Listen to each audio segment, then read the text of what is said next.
I got nothing against juice. Juice.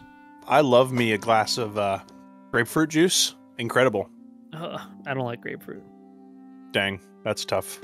Hi, and welcome to Tavern Talk. Every now and then we like to take an episode where instead of continuing to play the adventure, we look through all the clues we've collected so far and try and sift those down into figuring out what the actual story is. Because I don't know if you've noticed, but the story's a little deep and windy here.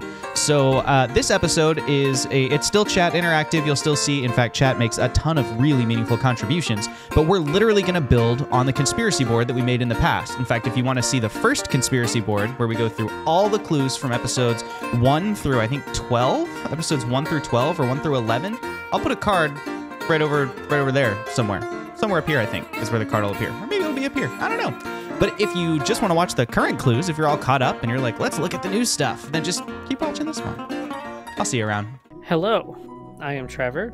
I play Zothkug, the orc cleric. The orthodox cleric. The orc cleric, and with the help of chat, I might get a face full of pie today. So, you know, we got that to look forward to. On to you, Jake. Hello, I am Jake. I play, I almost said Zothkug. That would have been wrong. I play Owlin, the Azamar Barbarian. Yeah, that's about it. On to Wash. I'm Wash, and I do play Zothkug. I play blue Zothkug, and Trevor plays gray Zothkug. Yes, but the Zothkug that I play is small and mole-like and wizardy, and has the secondary name Jebediah that he goes by. So yeah. Hello, I am Matt. I also play Zothkug. Oh, nice. He's the one who changes form and happens to be a rogue. Sometimes goes by Fox, but it's Zothkug. And I'm Josh, the official voice actor of Zothkug Hibub, who is the orc cleric in the party here. Chat with the cheers. Thank you so much for the bits. We appreciate you. You are steadily climbing. There are two. So let me make sure this is clear. There are two things on the line tonight when it comes to cheers and bits. Okay, if you make it to 12,500 bits, you reach level 3, and the council will vote upon new spells to add to your repertoire as well as increase spell slots. If you make it the whole way to 31415, then, which is pi, if you make it to that many bits cheered, Trevor will legit pie himself in the face live on this stream. He's got all the ingredients ready next to him, and it's just gonna happen. As soon as we hit that threshold, everything stops, and Trevor pies himself in the face. I appreciate especially that 1d10 force damage kicked off the cheers with pi 3.14. He gave us 314 bits. Thank you so much. We appreciate you. Now, as far as our adventure tonight, we're actually going to spend a lot of our time looking at this conspiracy board.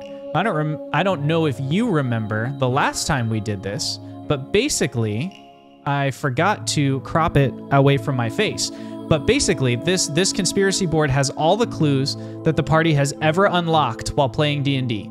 And they have a chance now to arrange all those clues basically into a way that might make them make sense, help them figure things out. And for this stream, it makes sense. I'm absolutely taking the back seat here. All I'm doing is navigating you around the whiteboard to try and watch what they're doing. Because last time we had all this crazy stuff going on up here, and they started putting the pieces together. So I'm literally gonna just shut up now and let them take the lead. You, the party, are in charge now.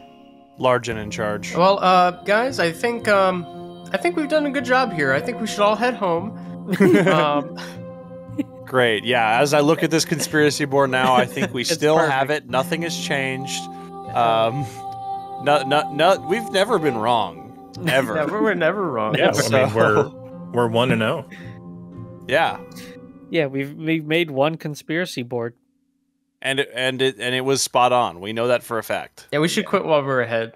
we don't go 1-1. D&D campaign ends. Like, it's just like we've figured it out. So like there's no need. All right.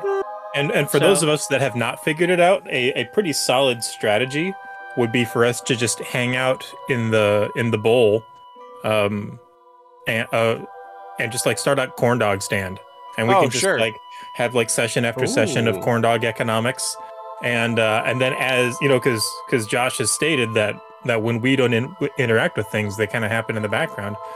Stuff will just blow up in our face, and our corn dog stands will fall down the waterfall into the Underdark, and we'll be like, hey, there's the big thing there, and then we'll just go ahead and stop it.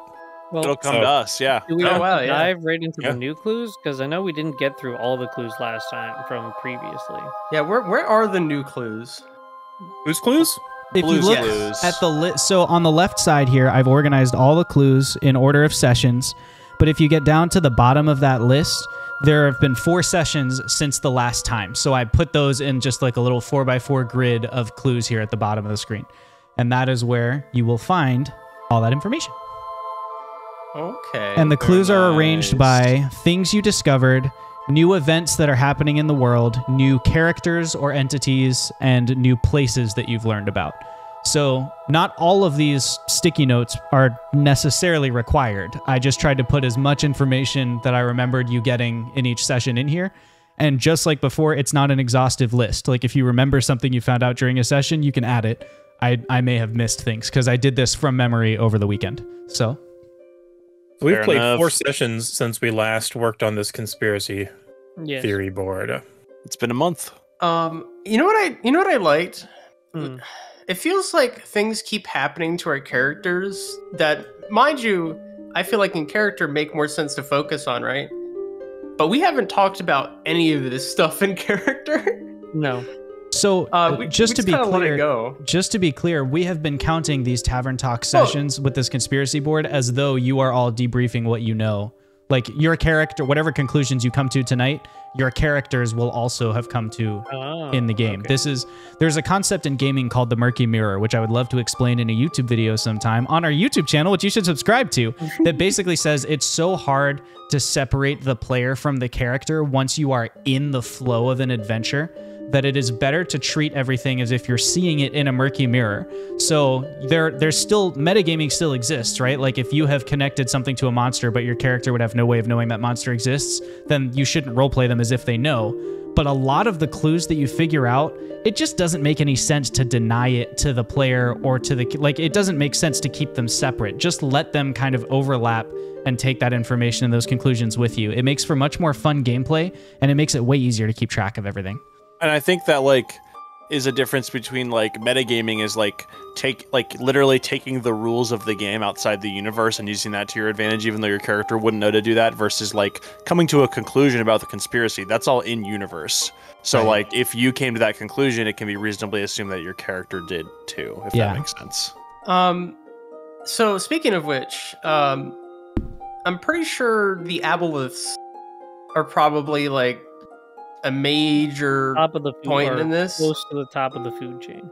So this whiteboard has infinite space. So if you wanted, you could literally ignore the work you did before and start like a fresh one over on the left here, and like arrange things over there, and that would be would be fine too.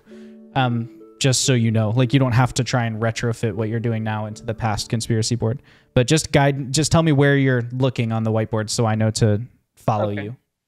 Well, let's how about we kind of like recap some of these clues just to like say them out on the stream and get them in fresh into everybody's heads. Okay. Just from the new streams, or you want to start with the old ones? Oh, we'll start with the new streams here real quick. Actually, you know what? Let's start with, we don't have any clues under session 11. The one with the heart-to-hearts. The one with the heart-to-hearts was you guys basically talking about the stuff you'd already figured out. If you remember, you were sitting on a cart after you escaped Dig Site 6, and so there weren't really any new clues to be gained in there. All right, so we put this... Right, that's the time we got the letter for Fox. Yes, you're right. You did get a letter for Fox, so I did miss one. My bad. It's okay. It's a lot of stuff that happens. Oh, you refused to acknowledge yourself as Fox, and so Jeb said he was Fox, and he took the letter, and then when the mail carrier left, you guys ripped it. Oh yeah, that's right. Jeb got like 70%, and you got like 30% of it. Mm-hmm. Yeah. 70-30 split. Yeah. But I think that doesn't sound fair to me. I think we need to retalk this. It's like a wishbone, you know? Whatever way it breaks is the way it happens, you know? Yeah. I'm pulling up my notes to figure out what's in that letter, All but right. I'll add it. I did start a little, unless somebody already started a little area. I did start a little area. Nope, Go for it. Where'd you start the area? Zoom out and you'll see it. It's a little top far left. away. Oh, I see. Top left. Did you draw the aboleth with your mouse? Oh, you right. I could have just put a text. No, I just think it's funny. Good for you. It looks pretty good. It looks pretty conspiracy board like. Yeah. I like it. It looks like you're left-handed. You know, that's true. I am terrible with. I feel like everybody's terrible at using. Are you their left-handed, mouse though? pointer. I am. No. So I know what it looks like. I'm left-handed as well. Got him. Hey. Bam. I almost Damn. was, but my mother made me not. I That's- had parents who didn't judge me for being left-handed, so Aw. yeah. That's a I thing. just made notes about you being in your right mind. All right, I'm going to go ahead reading these off. So in session 12, Hang on the one one sec, where the Wash. drought Your breaks audio is stereotypes. doubling. Yeah, you're doubling for me as well. Give us just a second to let Discord calm down here. I just popped over to doubling Discord, before? so sorry, stream. Oh, you're back now. No, it's like it just started doing it. I think I must have done something over here that angered the RAM or something. Well, no, it happened It's for me garbling too. on my side. Yeah, I was saying it Okay. happened to me too, but Well, rip. either way, well, hopefully it doesn't. Yeah, we'll be okay. All right. Oh, is that what an aboleth looks like? Yeah. Yo, that's evil looking. Aboleths are spooky. Are they from the water? Do they swim around in the water? Yeah. Oh, that's So- why there's all the freaking Josh- water going on. Am I still? Do Bro. I sound okay? Yeah, you sound great, Wash. Go ahead. Okay. So you were talking about metagaming and knowledge here and at the conspiracy board and stuff like that. I know a lot about aboleths because I've run one in like a D&D game before as a DM. And I presume that information is off limits because I don't want to break things. Here's the deal about aboleths. Owlin has found a giant library at the top of the laboratory to Oara. I see no reason why generic information about the monster, the aboleth, couldn't be in that library somewhere. Like, Okay. I really think that Okay. it's okay. I'm not bothered Okay. by you guys making those connections. If you're cool with that, I'm cool with that. Like if Honestly- we'll make concessions about like obtaining the information in world, and really, because aboleths are just kind of weird. They're very otherworldly, almost like beholders. They're kind of like Oh. aliens. So it's like you wouldn't really, you might not even like encounter that information in the world. So if you're cool with that, then I'm cool with that. I'm cool with it. Okay. Cool. I'm So, yeah. cool with it too. Aboleths are like ancient. They are like super ancient and super old, and I believe they're psionic. But Okay, sorry, I'm going to they live interrupt you for underwater. a second. Matt, when I said we could have the murky That's a mirror, bit I didn't much, mean put their Matt. stat block on the whiteboard. Okay, get that out of here.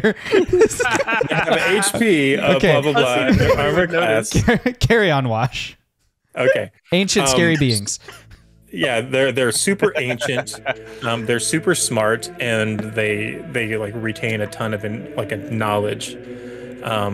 They also secrete like they're fish, so like they live on deep underwater, and they secrete a mucus, and if you come in contact with the mucus, like as it permeates through the water, you gain the ability, or you lose the ability rather, to breathe water. You become addicted to the water around them. You can start to breathe underwater, but you can no longer breathe air until the effect runs out. And they use that to trap their thralls and their minions underwater, deep underwater with them, because they can't swim out to the surface anymore. Do And you become like controlled by the aboleth in a way, or like? yeah, Okay. yeah, they are very much puppet masters, and yeah. So there's like it's like spooky stuff like that. They're really smart. They're really devious. They're very arrogant, or they can be.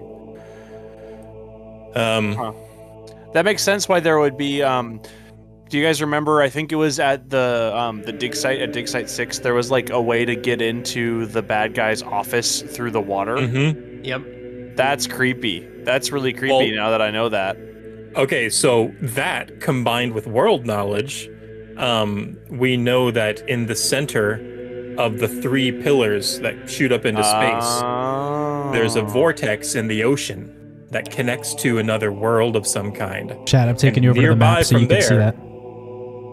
And nearby is where the mermaids live. Gotcha. And that's the mermaids angered the gods. That's a thing we know. Yep. Maybe they accidentally brought the aboleths in. I believe there was like a maelstrom around the vortex. There is. No one can maelstrom. find the vortex intentionally. In the first eon, or the first age, Right. Gomteus, god of chaos and creativity, created a maelstrom that specifically defeats navigational tools. Maps don't seem to align the right way. Compasses don't work properly. So the only way to find this access to the other planes is to stumble across it. You can't get there intentionally. That doesn't say anything about accessing it from underwater. Wash is doubling again. How about now? Yeah. Beep, beep, beep. Oh, you're back. Oh, there we go. He back. Weird. Like the stuttering finally stopped on my side, and then you guys said my voice whacked out. Anyway, the maelstrom, it doesn't, like, that's a storm, and typically storms don't go underwater too much, and so I presume that this maelstrom probably does not affect the merfolk, or at least not that much. Well,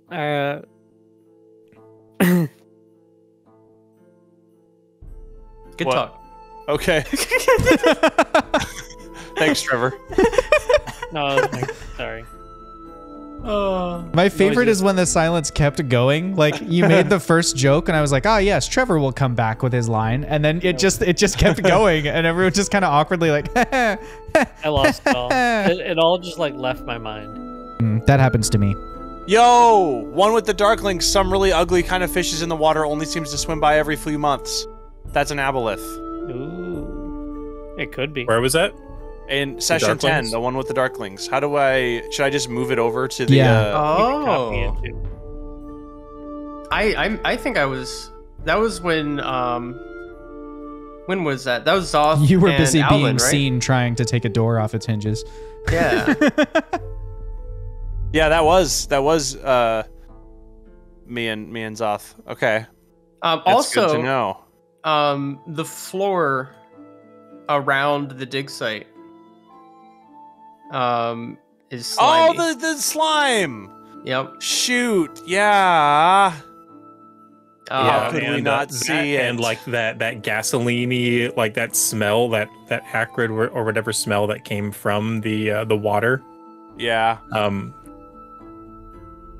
Yeah, I'm like, Jeb almost like put his head under the water, and that could have been an interesting situation. Oh, that would have been crazy.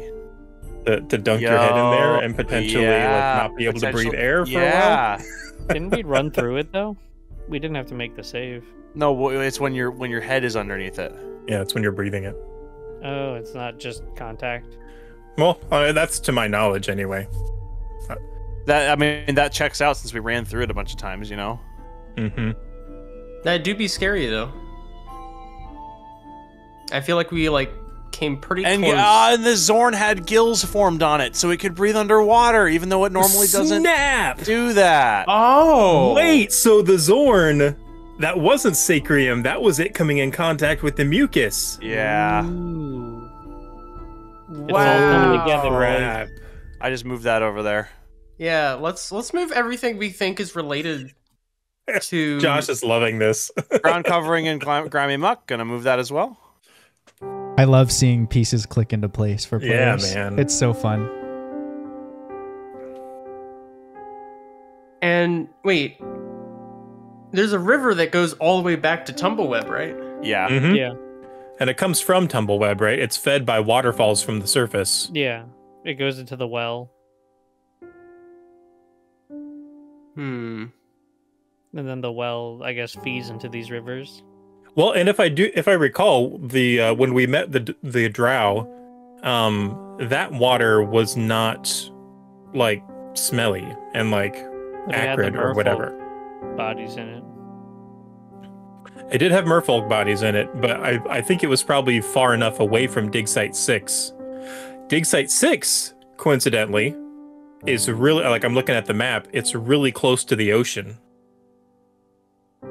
Ooh. So Right. Sorry about that, chat. Lupin ran into my office and I had to go and greet him and send him back on his way. You can tell me this Send is him how on his we're, way. we're privy to or not. But do the oceans in the Underdark, do they match, or is it like sections? The gray surrounding the Underdark is when you reach the edge of the continent and hit the ocean. Okay. So The ocean just extends down. But that doesn't mean that the gray is water, though, right? That just means up above is where the ocean is. right. I mean, at some points, like you can see here, there's a river. That river is going to feed into the ocean and keep going. So that's a deep point. But Okay. it's not all ocean. This was meant to symbolize the continent, not necessarily the depth of the water. But Gotcha. just by its nature, the seafloor will vary in elevation. So at points it will reach and at points it won't. Okay, so the Underdark at points will just be like more dirt. Yes, at most points. I mean, think about if you go a mile down, like Yeah. there's not much ocean that's bordering a continent that you can see from a mile down. So Yeah. Who's That moving makes the sense. Underdark? I think that Oh. might have been me. Oh, okay, no, it wasn't. I was trying to move my way out of there, and I accidentally grabbed it. I think I can lock them. I'm Lucy. moving all the sticky notes that have to do with either merfolk or aboleths to our little section that we're building. Cool. I Yeah, locked let the me- maps, so now you can navigate on there. So what do we know? Well, never mind. I'm going to shut up and let you guys talk. Yeah, shut up, Josh. Yeah. The so about the aboleths. Sorry, it was really cathartic. It felt good. It always feels good to tell your DM to shut up. Silence, knave. We love you, Josh. I forgot what I was. Oh yeah, so the mucus Hydroelectric! from Hydroelectric! Hey, Sorry. What? it's The- hydro. Bless you. Boogie, woogie, woogie, woogie. The aboleths move through the water. That can't be a coincidence. They're That they want to build a hydroelectric plant. Where? Oh, I see. Hey, In so Jake, actually about that is Edison that's Yes. wanting to build hydro. I believe that Edison is like at odds with the Bright World Company. What if Edison is an aboleth? Well, and No. also the Bright World Company are puppets. Like we got information from That's true. from that snake dude that they were puppets and that there's something behind them controlling them. But like, so the Bright World Company might be useful fools or like a useful idiot. Yeah. And have some like high players that are being controlled by the aboleth, but not necessarily everybody knows what's going on. But I think Edison is like their own thing. Like, During the one with Kyvan, I desperately, like, when he was like, do you want me to spell it out for you? I'd just be like, yes, please do. The dark But, site is within the bounds of Edison's testing grounds. That's something random that I'm seeing now that I remember. yes. Also, Trevor, I did roll for Kyvan's behaviors based on how offended he was at any given time. I had a Okay. chart of like the way he would react to things you said, but I have a feeling it would not have gone well if you had asked No, him to spell out absolutely a not. secret in detail. Absolutely. Roll not. for trigger.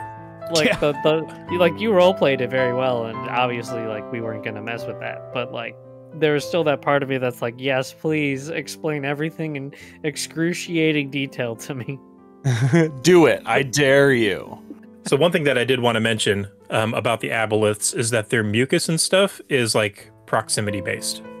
It only extends out like from them. It's almost like a layer thing, and it affects the terrain Can it be up extracted? to like I don't know, but Like but it- like essentially, if that was at Dig Site 6, that means the aboleth is somewhere around there. Sure. Oh, like still there. Yes, like it like radiates Oh. out from it, like it's like an area effect. Like it might be like a couple Oh. miles or something like that. I'm not sure how big the Well, radius is. they can be on land too, right? They can breathe air. I don't know. I think they're aquatic. Anything that you don't know, I would prefer if you didn't research tonight. Sure. I love you That's bringing all your prior info in there, but I think just to keep it because that way you have something you can, we need to learn this, and you can pursue that in game. Okay, I was like, I know we are going with the library thing. I don't know if that would be in the library or not. Hey, If Matt, you can you hit already know Control it, Z real then it quick was in and there. unpaste Got that it. stat block real quick? Did I paste it somewhere? No, I want you to Control Z and repaste it back. Oh, yeah. I So just that did can that look real quick. I just gotta spam Control Z. Yeah, a just couple real times. quick. Yeah, just real quick. Yeah, if Just to you get don't mind, Just a peek. Yeah. if it's not too much trouble. Belly asks a good question that I don't think Josh will answer, but he asks how many aboleths are there? Are they usually solitary or do they work in numbers? We don't know. We don't know. That's You a good know, bit of believe they're research, though. solitary, but that's stretching. When- But I'm Kyvan not 100% said on that. aboleths. Yeah. Mm. When you tell the Implies that- DM to shut up, you get no help from this side of the gaming table. Now you're gonna pull that out. I think. Yeah. I No, wait, think no. Aboleths, apostrophe S on this sticky note. So singular with an apostrophe Oh, the S. DM accidentally giving us clues. Or was Through I typing punctuation? hastily? I hope he wasn't typing hastily, and otherwise he would help us in that case if he was. Wait, wouldn't you not put an apostrophe if you were typing hastily?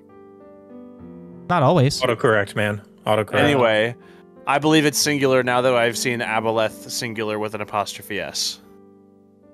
Anyway, that's what I got from that. Okay. Okay. Good talk. Good to know. All right, so I'm trying to grab like the merfolk stuff, What do right? we have going on down And here? I'm trying to. I This guess is- we're using. These are our people- miscellaneous things that we've pulled over here, but we haven't like I was added to the thing. Like Ooh, these are water like in the Underdark beneath Tumbleweb is fouled for 1 mile diameter, centered on Tumbleweb. yeah. But Oh when- shoot! It's underneath Tumbleweb then. But it was fouled out by Dig Site 6, and it wasn't fouled. In between. It wasn't fouled at the Drow camp, right? That's correct. Right. So I'm wondering if it's spending enough time Like if in it's multiple commuting? places.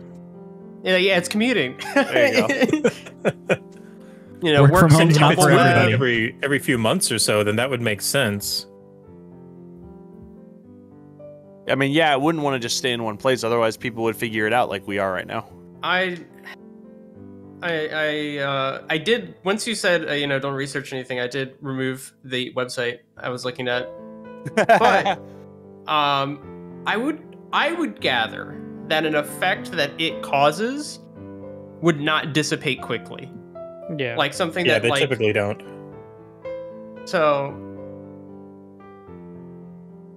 If it spends enough time at each location, I feel like it could just add up. Ellie suggests maybe adding to the map where the water is known to be fouled and where it is not, so we can establish a pattern. Can I copy the map? Yes. You might have to right click and unlock it because I did that so we wouldn't keep dragging it around when we were trying to move. Gotcha. Don't drag me down. No. I'm gonna try pasting and see what happens. Cheers, Grubbug, and hi, bestie. Nope. Everybody hydrate. Bestie. Cheers. Oh no, I gotta get more drink. And for Cheers. anybody who I'll be joined us back. late tonight, I also want to let you know that because it's Pi Day, if we make it to 31415 bits cheered, Trevor's going to pie himself in the face live on camera. And I personally am very excited to see it. So the possibility is there. We got our ready whip. I cannot. Oh wait. Yeah. Oh. Yeah. That was a roller coaster. What just happened? I'm like trying to find it. I can't see. Oh, we got to run a rectangle. Yeah. Yeah. It took a while. Oh, it's to gone. load. I see. All right. So, I guess we don't really need right now. I gotta unlock it as well, I think. Oh no, I don't. Why would I say that? Can I crop this? Is that an option? Why is it moving? Sorry, that's me. I thought you had locked it. I locked it now. Trying to think. if I can crop this, because if I can, I'll make it a lot smaller so I can blow it up. You know what I'm saying? Boom. Boom chicka boom. Yeah. Speaking exactly of blowing like up, you know, Edison is doing like demolition down in the Underdark below I think he did below it. Tumbleweed. Yep, I got you. I got Alright, nothing else to do tonight. It's you guys working on the clues. If we look at this,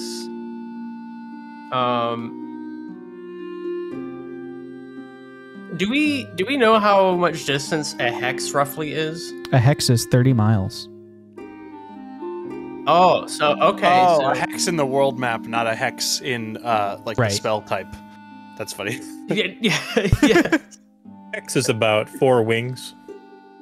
I'm gonna use. Let's choose a color that will stand out. I'll use Chartreuse. green. There we go. No, that's not. I don't like that. Never mind. I don't like that color.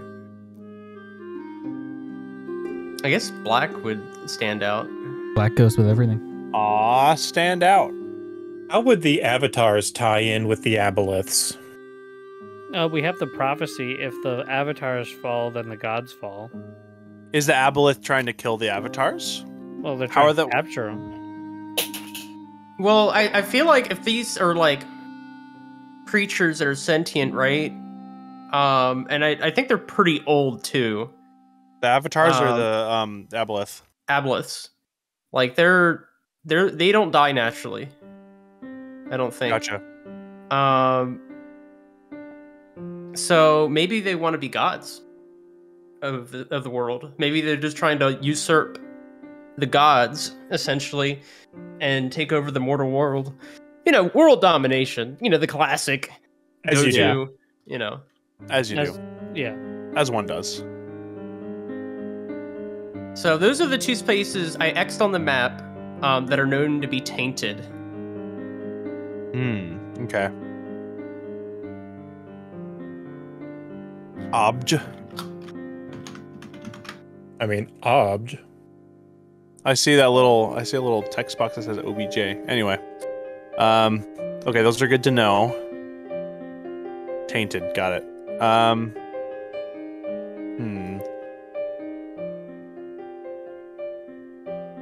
So I'm gonna. Oh, put that here. someone copied it, didn't move it. I see. Chat, I got you. I'm not sure why. Oh, I see what happened here. Matt moved this one on top by accident. Here we go. There you go. I'm a master UI user. Okay. Totally master UI user. So I think we should focus on people or groups for our new board here. That will keep us organized and it will help make connections a lot easier. Since we already started with Aboleth. Okay. So the Bright World Company would be a group that we could put. True. So I definitely think the Bright World Company has a direct connection. Oh, there we go. Copy. Paste. To the Aboleths. Oops. Why would you paste there? Okay. Tell I got me asked that in paste. kindergarten crafts all the time.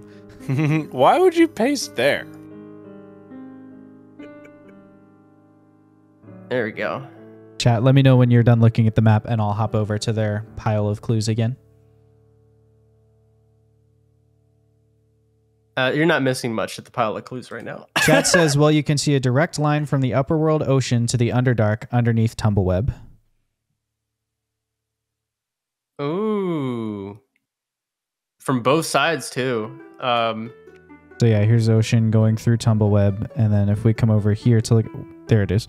Let's look at the Underdark. Here's Tumbleweb in the Underdark.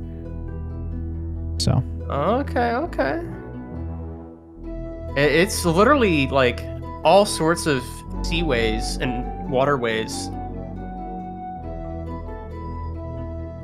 Interesting. You would have to go through the bowl if you're going from the surface to the Underdark, right? Because that's where the river pours into the Underdark. There is also this entrance from the south.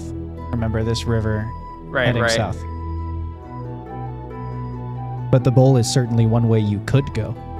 What is this? Who put a... What are you making over here? I see that. Me? What? What? Okay. I'm seeing things happen over to the top left. Yep. I don't know what's going on over there. I looked at that and immediately left. Oh, I wonder if... Okay, I think I might know what's happening up there, but that's okay. I know what's happening here. Okay, Brightworld Company. What else can we connect group-wise to the Brightworld Company, Merfolk, or Aboleth? Our last session. What are those people called? The ones that are only in children's stories, but are real? The Grey Watch? Yeah. Who you just met? Yes. Yeah. Just met one of them. Do we have that on a sticky note? Yeah. It's in your most recent session. I'm looking. There were a ton of clues in the most recent session. There's a lot of details. There was a lot of that would be somewhere under new people, I believe. I found it. Yeah. Yeah. I'm a total UI master. I can read. He can read. That's confirmed. That's confirmed. I'll just put it over here. Huge if true.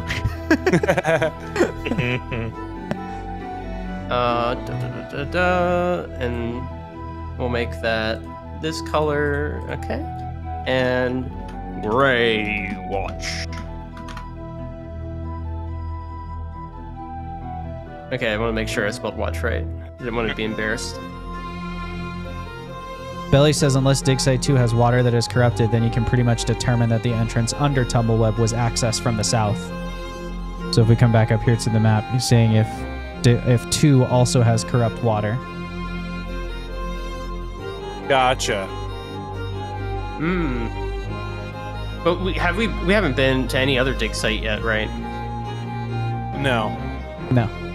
We were gonna either go to the dark spot or I think that was... You thought about going to Dig Site 7 at one point. That's what it was. Yeah. Okay. Wait, wasn't there something about money being moved around in a weird way? Lots of money was moved to Dig Site 5, I think. It was the one on the... No, Dig Site 7 or 8? It was 7. Was it 7? Yeah. I think that's why there was consideration of going there, right? Yeah. Yeah. Do you think maybe... Gosh... Do you think the Aboleth is like traveling between all the dig sites? Do you think all the dig sites have different functions, and the Aboleth checks up on each one of them? Well, we know they have different. He's not fully invested in one site. He's a Daboleth. He dabbles. He can never finish a project. Yeah, that's right. Well, we know there's the dig sites each serve different purposes, right? Yeah, Belly, we've been to dig site 6. That's the only one we've been to. Dig Site 6 is the one where they did all their shenanigans. What dig site is Kip working at? Wasn't it 5? I don't think you were told which dig site Kip works at. I'm pretty sure I was told which dig site Kip works at. Oh, that's possible. Kick Batowski. But if you were, I don't remember it, and it's not in my notes. So. No, the water was bad at 6. I don't know. At some point, have we not? Why did we not X'd out where the water was tainted at 6? I did. He did. There's an X over 6. Oh, it's not. It's off kilter for me. That's funny. Huh. Cool. Oh, is it? Are you seeing the thing underneath? There was a map underneath, I believe. Yeah, it's something scaled wrong for me. Oh, he meant 8 then. Wrong. Belly says, "Oh snap! I meant 8 then." They have not been to any other dig sites besides 6 at the moment. Belly, they got to 6 from somewhere over here is where they fell into the Underdark, like near this river, and then came up to Dig Site 6 and went straight from there to Tumbleweb via somewhere up in here, and this Nis is Kyvan's hunt.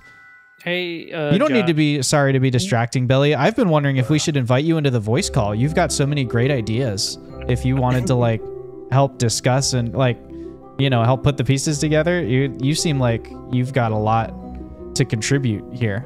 And I'm mostly supposed to shut up, so like I need someone else to talk. So here's the thing that I think we should think about, right? Yeah. Wingle digits. What about him? The Bright World is the only manufacturer, right? That we know of. And we have an inkling that the upper echelon of this company are being controlled by the Aboleth. Yeah. Or the Aboleth at least started the company.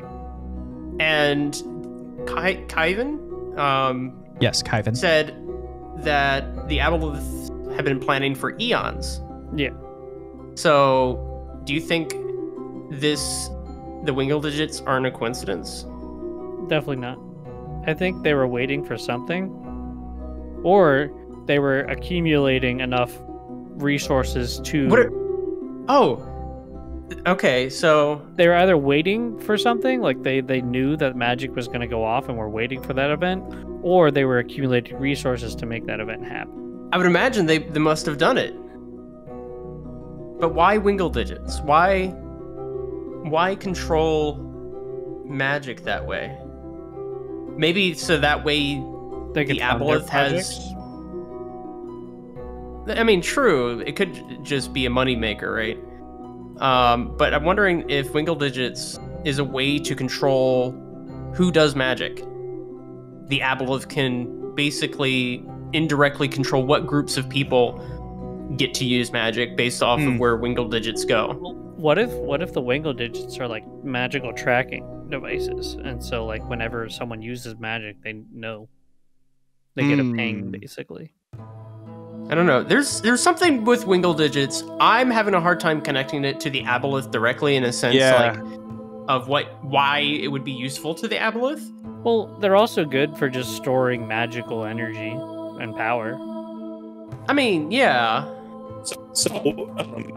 There was one prophecy that talked about severing might from mind. Wash was doubling their it's my chat, but audio what he being said was spooky there again. was a prophecy that talked about severing might You're from good mind. now, And you're Wash. back now, Wash. Oh, he gone? He's gonna reconnect, guys. He's just force quitting and restarting his Discord. Wait. Which way is it? Is it this way? This way? There you go. There's Matt. Oh. Jebediah Mattermint. Yeah, man. Matadiah Jebbermint. Oh, he Jebbermint back. is my favorite word. He back. Oh, too late. Now I'm just going back and forth on my own camera. Hi, Wash. Baby. We believe in you, Wash. We want you here. We value you. So Oh, I think, Wash was bringing up the prophecy about something severing might from mind. I think he was going to Yeah. relate that to Wingle digits. I think that's the line he was following there. I'm ready for his banger of a line that connects the two. I think that's is gonna that be awesome. prophecy on a sticky note? No. Likely. The prophecy is probably on a sticky note somewhere. Oh, the 'Cause- prophecy. Yeah. Sorry. You got it from the Drow, so it'd be in the one where the Drow break stereotypes. Deep in the west lies an evil forgotten, evil as ancient as time. If the five should fall, it will strike down the gods. Severing might from mind. Okay. Oh, was that the last part of it? Yeah. I'm going to put that up with. I assume the Aboleth is the great evil. Yeah. Yeah. Deep in the west. I guess if it's talking about the continent, yeah. In general. Are we in the east though? No, we're in the west. No, wait. Oh no, you're right. Yeah. You're right. You're right. You made me rethink the cardinal directions for a moment. I'm like, wait, which way is west? Which way's west? Okay. I love it when we're in the west. So, right now, the merfolk provoked the gods. I wonder if there were a certain amount of merfolk under control of the aboleth that were used to help further its plans to provoke the gods. Yeah, I don't think the merfolk like did this of their own volition. I definitely think them being like controlled by the aboleth. I mean, is more merfolk I live don't in the water. know. It lives in the water. I don't know. I think it might be separate. I think maybe the merfolk angered the gods by like either accidentally or intentionally, but under misguidance, summoning the aboleth from the vortex. If that makes sense. Like, what if? But the aboleth aboleths have been around since before. I know, but it's merfolk. from another plane, is it not? Like, it's like not Well, are from our plane. From what I remember, it's like it would have been summoned through the vortex. Right. So, like, what if there's some? Have you guys seen the movie Shang-Chi? Yes. Okay. What if it's hey, open this portal because it's gonna be a thing. It's like this long lost person that you want to be here, but it ends up being like, haha, fooled you. You open this portal. I'm actually a bad guy, and you let a bad guy through the portal. What if it's that? It could But- be, definitely. How would they've been influencing things up to that point? I don't know. That's the Magic. thing I'm stuck on. I feel like they had to have been in the world for a What if- long time. What if the aboleths were like a wish gone wrong? Yeah, but the wish thing is like only a pure of heart wish or whatever. Yeah. That's to not be gonna happen. selfless. I don't. It's yeah. It's I don't think that's gonna Selfless happen. doesn't with- mean good. generally. Well, It I just guess means if it's not about you, right?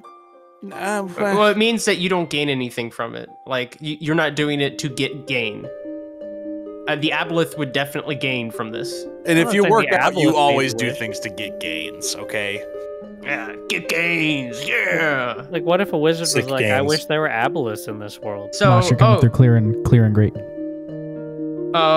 So Wash, we did move the prophecy over.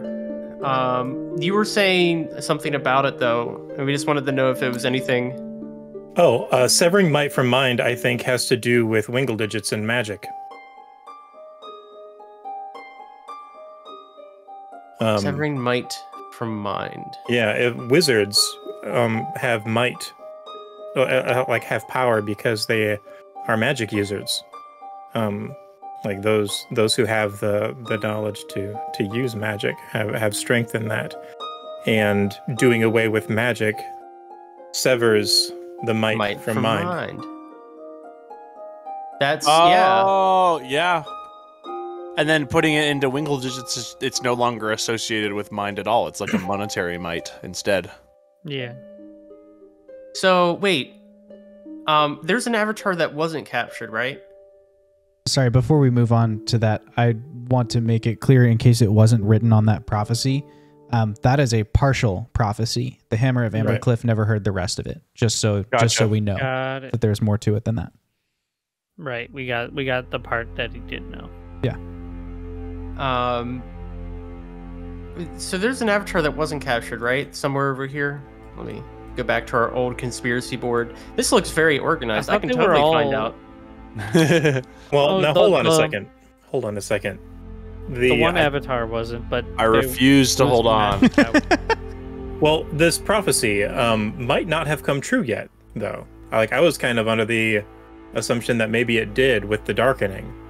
But it's saying, deep in the west lies an evil forgotten, evil as ancient as time. If the five should fall, it will strike down the gods, severing might from mind. So maybe the five did fall, if the five are the avatars. Well, that's the thing. I don't think all the avatars were. Well, I guess it depends on how you define fall, right? Some of them are trapped and others are not, Right. but they definitely seem weak. But it could mean something like they've fallen from their place or fallen from their stature or something like that. And striking down the gods doesn't necessarily mean to kill them, but it does mean that it could mean that it disconnects them. Oh, Belly has just shared some aboleth information. Some aboleth. Abolation? I'm trying to think if there's a before the good gods. pun. And they absorb the memories of all the aboleths that came before and all the memories of anyone they have eaten. Is Wow. Kyvan an aboleth? I know he's not. But... Abalor. Abalorth. Yeah, that's why they've been around. Like they've been around forever, and that's why they know a lot. Is they absorb knowledge and stuff. Those know-it-alls. What about Kyvan? You want to talk about him? What about him? He knows a lot. Like, what's his end goal though? Like, he just wants to keep living, I guess, collecting information. Well, it's secrets. like those classic.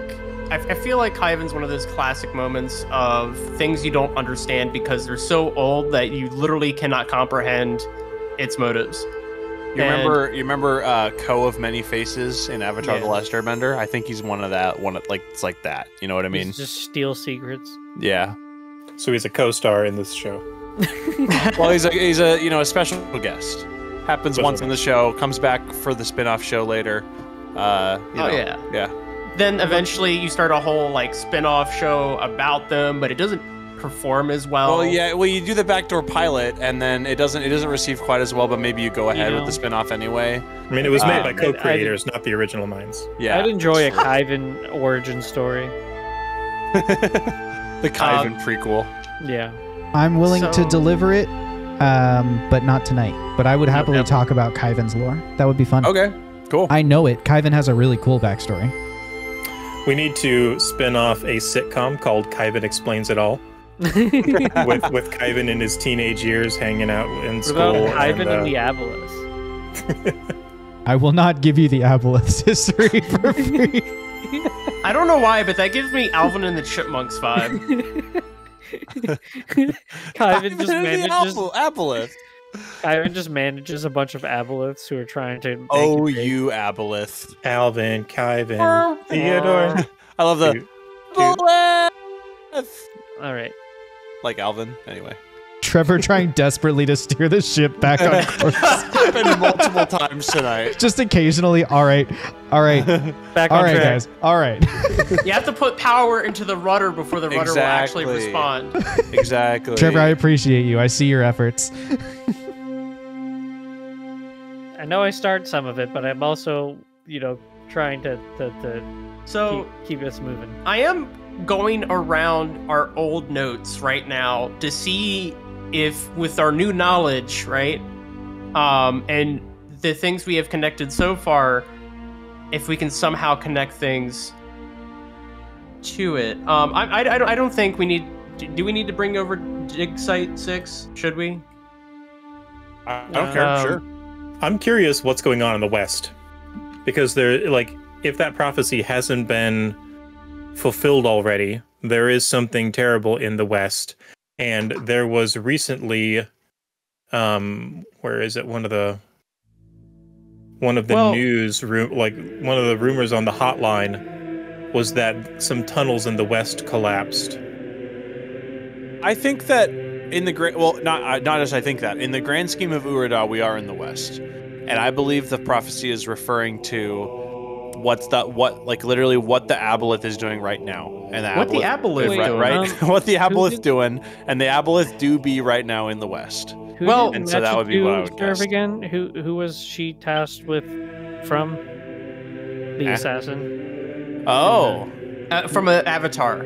Yeah, which one? I thought we had that information. I thought so too. Yeah, it's probably around here somewhere. I see the one with her, but I don't see which one sent her. I thought what was it who was it? I thought it was Was that the one where somebody out Antonia who edges? sent her or tasked her with that. The eastern leg of Mine 3 collapsed, and Mine 3 is in the West. Well, actually, Josh, would Mine 3 be in the West? I'm thinking Dig Site 3. Do we know, would Jeb know where the... these where mines the dirt mines are they are part of tumbleweb mining industry. So all of those mines are somewhere relating to tumbleweb. They're connected to the city. They're not far out in the distance. The dig sites are separate from what they call mines. So this is a stretch, all right? A far stretch. We're here for it. All right, you can see through it, paper thin stretch. But what if? Because I was looking and I saw at one moment we had an NPC walk up to us, a nameless NPC, and mention that, it's getting dangerous to travel above ground these days. And I'm wondering if the Aboleth's presence in the area is more than just, like its lair, right? Effects.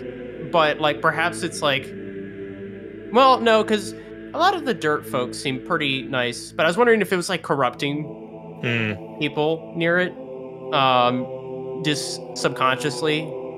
But I'd feel like the dirt folk would be like at the heart of it, and they're good folk. It's not like they turned all evil. So that debunks that cut through my paper thin stretch. Never mind. I've contributed nothing and just wasted your time. Matt stretches, and it snapped. We just watched it live in real time. That's what this is about, live streaming. We Caught in 1080p. We watch things fall apart live.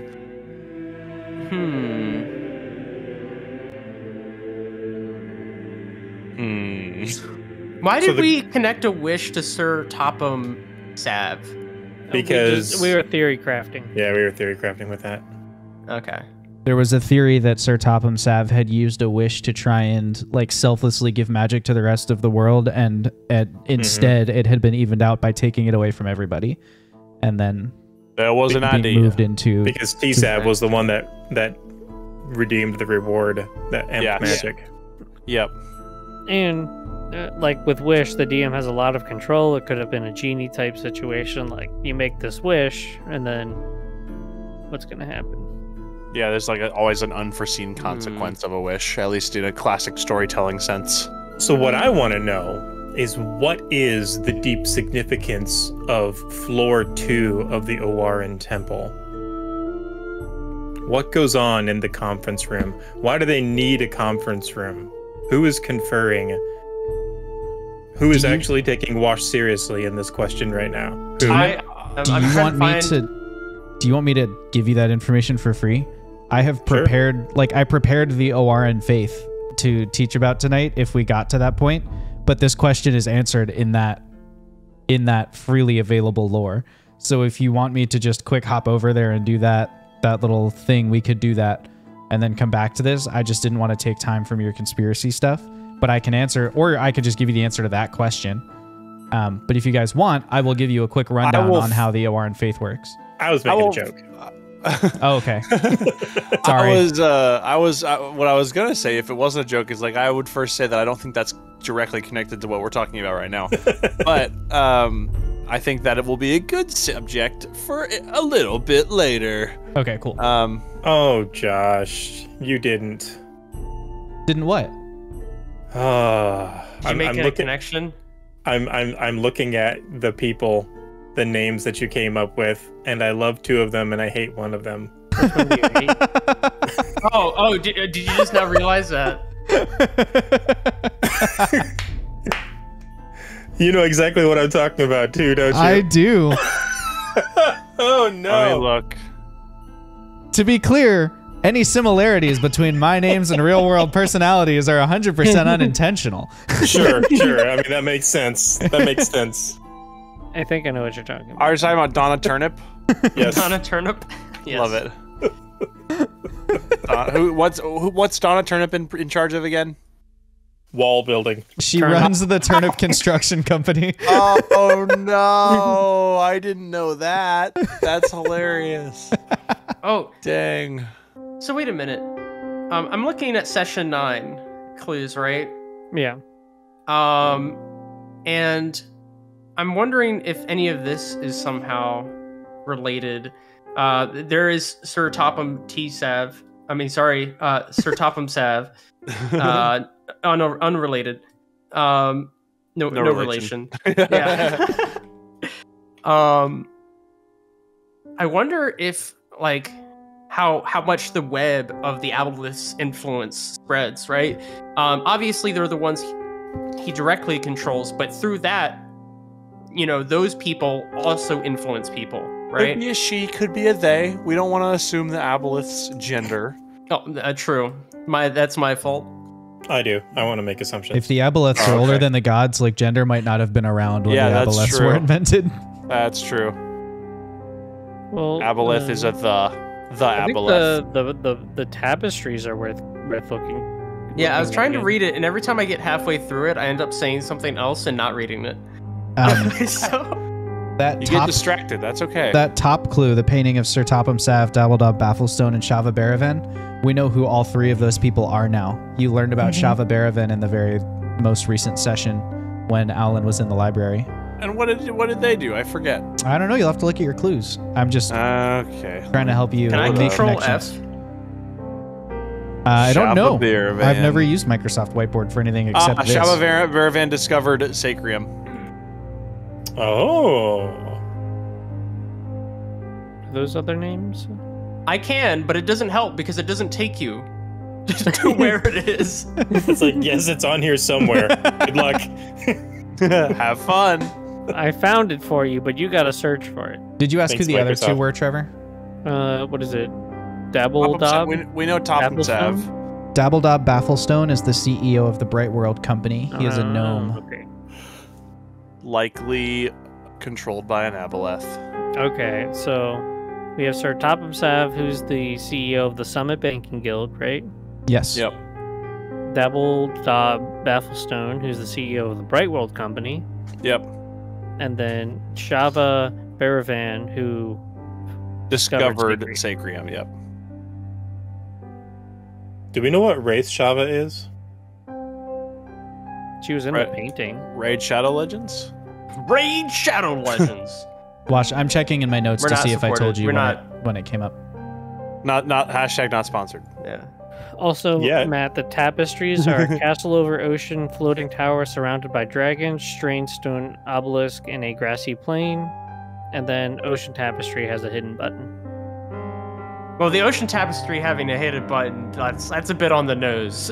Now that we know a little bit more, if you ask You guys, me. Shava Baravan, a slender elf woman standing just slightly taller than the gnome atop his table, with silver hair highlighted by bright blue streaks and arms covered in strange runic tattoos, wearing a slim-cut dark dress that gives her the aspect of a dancer. Ooh. That's what we know about Shava. Okay. It had don't- gray ooze dripping from her. Oh no, We know she was she's under alive. control of an Aboleth. No. Well, but we would know that elves live a very long time, so we don't necessarily know when she discovered it. Oh. But she's in a photo with the other two. That's true. But I mean, it could put it back at least a couple hundred years. I mean, gnomes Wait, live what race relatively is Sir long Topham too. Sav? Sorry? What race is Sir Topham Sav? He's a human. Oh, okay. So Okay. it had to be pretty recent. Yeah, Relatively. fairly. Yeah. Do we know Makes if sense. Sir Topham Sav is still alive? I don't Yeah, think right? you've really gotten any information about it, but you have no reason to assume Oh, he's Yeah, I was dead. just say Okay. These scroll guys, some of these Yes. notes do. Yeah, yes. I was just reading that. I figured that out very We're recently. talking about the Mavira one. No, I'm reading the Shava one about Sacrium not having any magical property and needing to be charged. But now it's being charged by the things that we found, the traps. Shava felt the material was waiting to be charged and had no magical properties. She found the material was volatile and that if supercooled, it would dissipate. And if you heat it, you can cast the material. She discovered that dense pockets of Sacrium created minor magnetic fields. We experienced that at the portal, at the Yep. the I don't know, traps. I don't Yeah. know, Yeah. dams, Spikes. magical dams. Yeah, we did. And I guess who made those and what exactly they do besides our theory of just like they're redirecting magic somehow. That still is a mystery to us. They all had that what was it? It was like a hammer symbol on it. Uh-huh. A rod breaking over an anvil. Oh, Yeah, right. Yes. Okay. We haven't figured out the name of that organization, No. have we? I don't think we've Um, seen it again. It's just on those. I think we've seen it recently-ish, perhaps. Where? Sacrium, we've already determined was around before the Darkening. Yes, that is correct. And we also have discovered that when like that mining accident at Dig Site 6 that happened, it was like a spell went off and damaged the drilling machines that the doors were using. Well, we heard it was like a magical effect. Didn't we hear that Sacrium was volatile? Yes, and I think it's being charged now by the magical redirection from those Right, things. but the thing is that it looks like they're charging the deposits and then mining the deposits. So maybe they're taking like they're creating these sort of dams or whatever you want to call them, and it's acting as like a mirror that redirects the magic, pointing it towards the deposits. So that means that there's magic somewhere. There's magical energy that is located somewhere that is being redirected. Yeah. And focused into the Sacrium to charge it and make it useful. So did we ever try using magic? From the Avatar. Jake, you can swallow. It's okay. Jake was saying Avatar. It's from the Avatars. Right. I remember that being one of our theories. But this really lends to it that the avatars are trapped and that their magic is being sucked away from them to charge these Sacrium deposits. Yeah, Josh? I think so. Good question for me. Yeah. I guess it's kind of two questions that are related. Does the weave exist, or would we know about the weave? You do not know about the weave. Okay. Characters who are lower than like level 10 in their magical studies don't really know about the existential workings of magic. Like that's a deep study kind of concept. It's not like the Wheel of Time where everyone just kind of references it all the time. You might have theories about it or whatever, but like that's a thing that like the learned magi would know, you know? Yeah. Gotcha. Yeah, Okay, I believe Jeb has talked about it in game and has mentioned it, but that was just me like spinning it off my dome piece. Yep, and Jeb said when he talked about it, like, this is just my guess, or, you know, like... it was like stuff in his grandpa's book that he had maybe not fully understood. Zoth would probably just be like, yeah, it comes from my god. Chat asks, is it magic, or could it be psychic energy that is charging the Sacrium? The reason that I don't think that it's psychic energy is in those grates that we dug down into when we exposed ourselves to the magical energy that was flowing through it. It had wild magic effects. It wasn't like mental energy. Like that's why Zothkug is gray. Yeah. And why he turned blue and why, you know, others turned large and whatnot. And I think Jeb, like, it even got sucked and channeled through his blunderbuss and fired magic missile out, didn't it? Wasn't there like like a spell that like shot off of it? Yes. Magic, if you recall, magic missile shot and it lifted his hat up. Yeah. Boof. Up in the air. I know Zoth felt closer to his god, like felt more of a connection to his god through it. Yeah, and that probably wouldn't happen with psychic energy. In fact, Zoth received 2 spell slots. Yeah. I put a little something together in the void. I just noticed a little unrelated, but something we might have to think about in our next session when we play. I just happened to realize there's 2 events happening on Friday. I thought they were both the same. For some reason, I thought they were the same. They are not. They're not. Okay. Are they at different times? We actually know. Sorry, this should have been on here.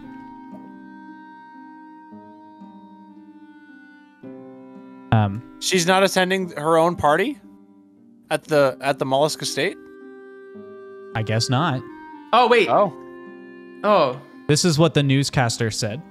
Elaine Mollusk is only really seen in public at parties hosted at the Basin Estate lately. So she is having a Finchtail Ale tasting at her house, and yet she won't be there. She'll be at a Basin Estate party. Don't drink the ale. Yeah, I guess. Yeah. The cool ale. Don't drink the cool ale. The ale is people. The ale is people. Yeah, don't do it. That would be bad. Sorry, I thought of the reference in my mind. I had the. You're good. I don't know the reference. Oh, Sorry, dude. I was going along with it. Notice board east. I found what I believe is a prophecy. Help me translate it. What's that? No, that's the notice board thing. It says, I have found what I believe is a prophecy. Help me translate it. These are the notice boards in the bowl of Tumbleweb. On notice board east. We could definitely discover more about So the thing I realize, this is less conspiracy now, more just planning, I guess. We're gonna have to decide what to do, and we will not be able to do all of this, obviously. Yep. I mean, obviously, top priority is getting our clothes mended for free because the dude needs practice. Yeah. You mean the ballroom dancing lessons? Yeah, absolutely. Ballroom dancing. That is the one we need to do.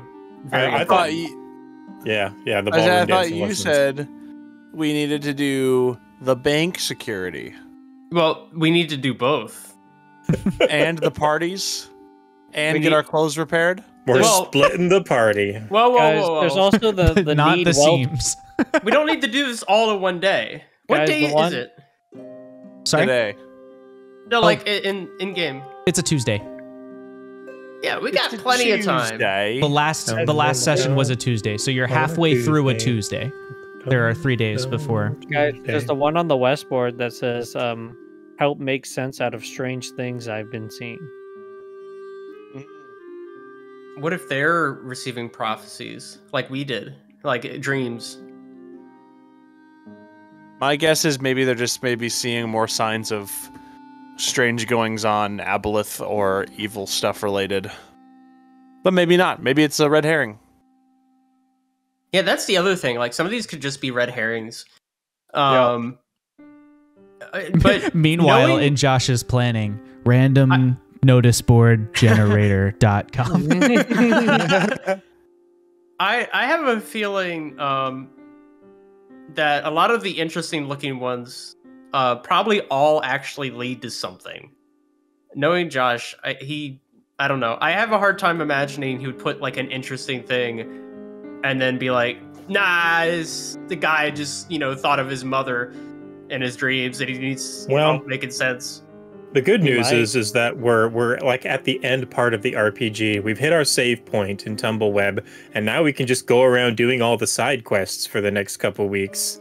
And then, when we're good and ready to reach the calamity that's about to knock on the door, then we can just go ahead and get back on the story quests. Or maybe the calamity will come to us. As funny as you say that, equally,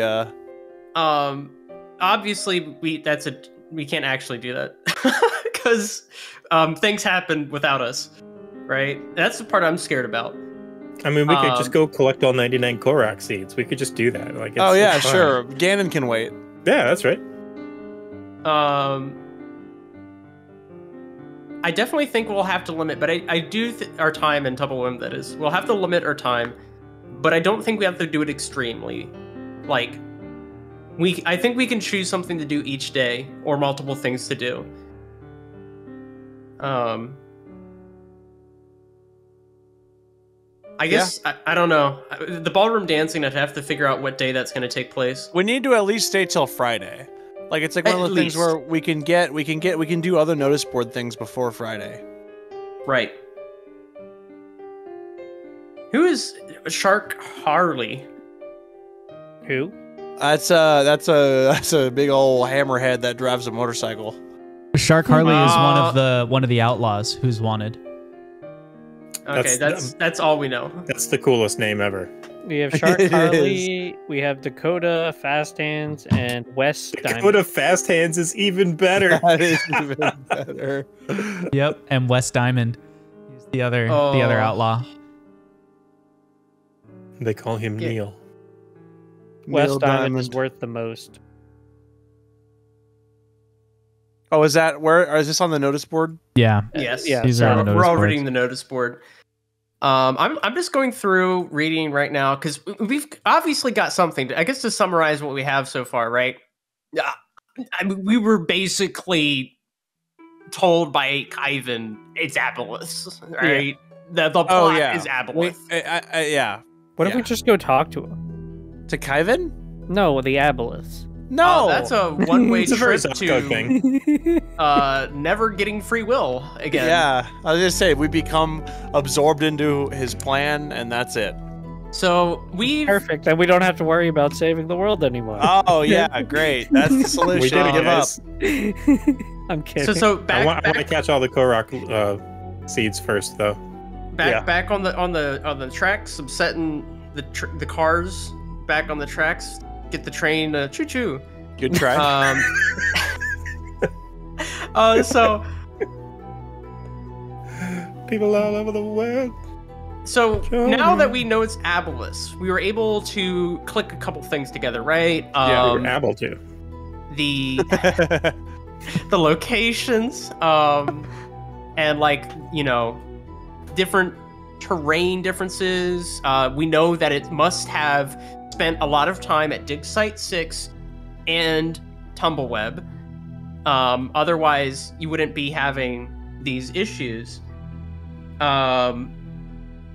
And also, it's in control of the Bright World Company. And that there's a tentative link with Merfolk. Yeah, the Merfolk. My theory is the Merfolk accidentally or on purpose or more manipulated to bringing the Aboleth into this world. Unclear exactly how.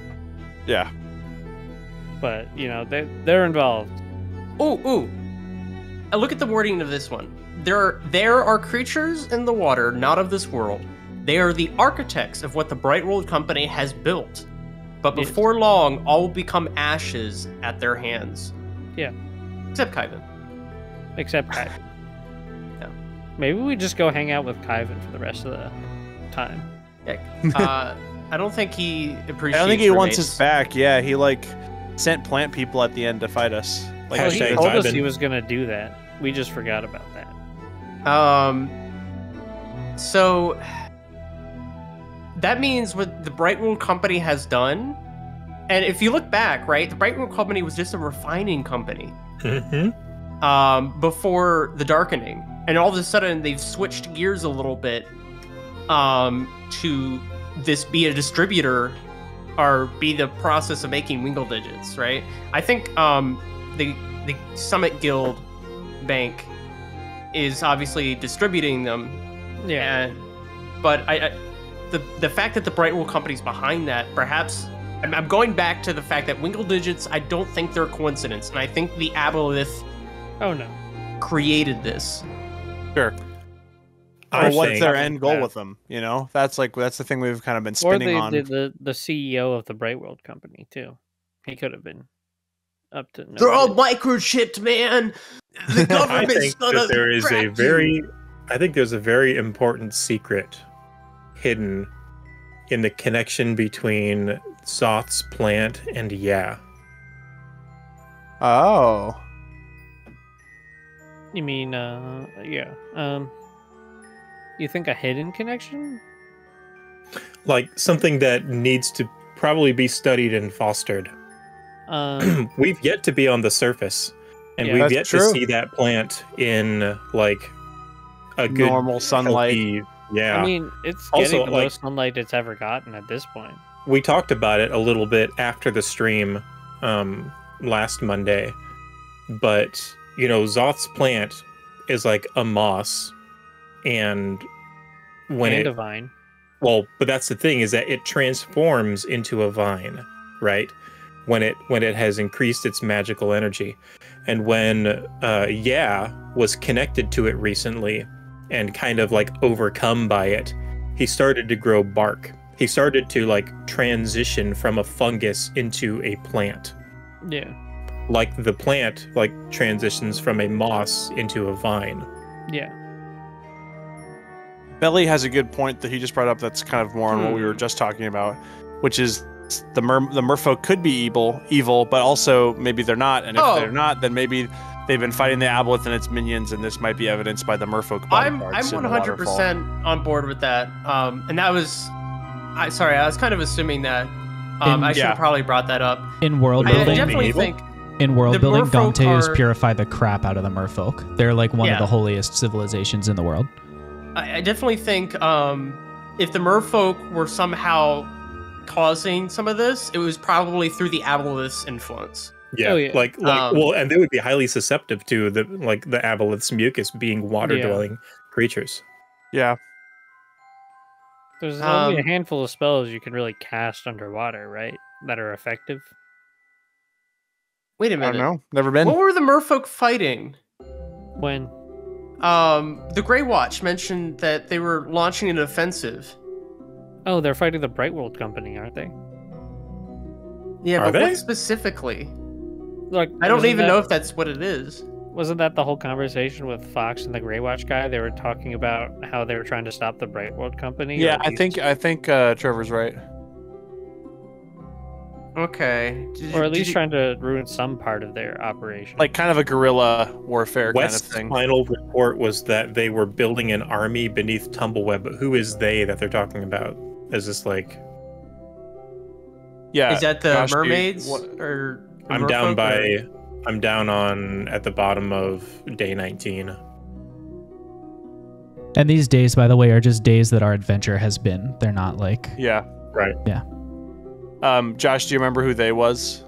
I know Or, who like- they was. Oh, so Oh, is that a we secret? didn't. Well, all it was written in the thing you found was they. And Gotcha. Oh. when you spoke to the guy from the Grey Watch, you did not specifically ask, so you only know what he's told you. Okay, so Gotcha.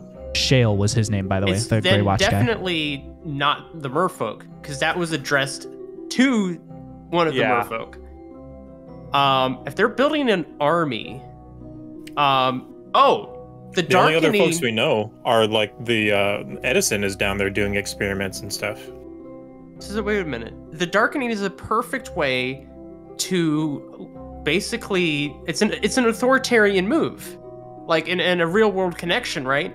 yeah. If you start controlling access to certain necessities, right? In this case, magic, you instantly become like The you main have power. influence over everything else. Mhm. And then, Yeah. I definitely think if they're building an army, they could basically maybe they're not gonna peacefully distribute. Maybe that's a front. Maybe. Um, I think that's entirely possible. and they've got the best ciphers for themselves. Making sure that any other ciphers that get distributed are probably shoddy or have spells that aren't going to be useful in a battle. But just thinking about that could be devastating. They could just Yeah. take over and Yeah. they could steamroll. Absolutely. If you control the magic, you control the world. Belly And I- just raised a good point that going and Mhm. visiting the merfolk might be a great next step, which I think that's totally fair. I think mean, it, to be fair, that's what Fox is going to do anyway. I think it might be worth It's fair, but it's far away. it might be worth marking in some sticky notes somewhere on here, like the questions that you feel like are really important to answer, or the things We that have you a want to space do for to that. investigate, just so you can like remember them for later. Because we've had a couple of questions that have come up over the course of the evening that you're like, we really need to know this thing. And Right. it just might be helpful to do that somewhere. Just a thought. We have the questions to ask DM section from last time. That's true. Do we You have, have any? to. I believe you have to earn those from chat, don't you? To get stuff from me, or how did we do that last time? I don't. We did a remember. vote. Oh, that's right. We had. You just gave us like one question or something. That's right. I think I So- gave you a clue you missed. Sacrium, is it naturally occurring?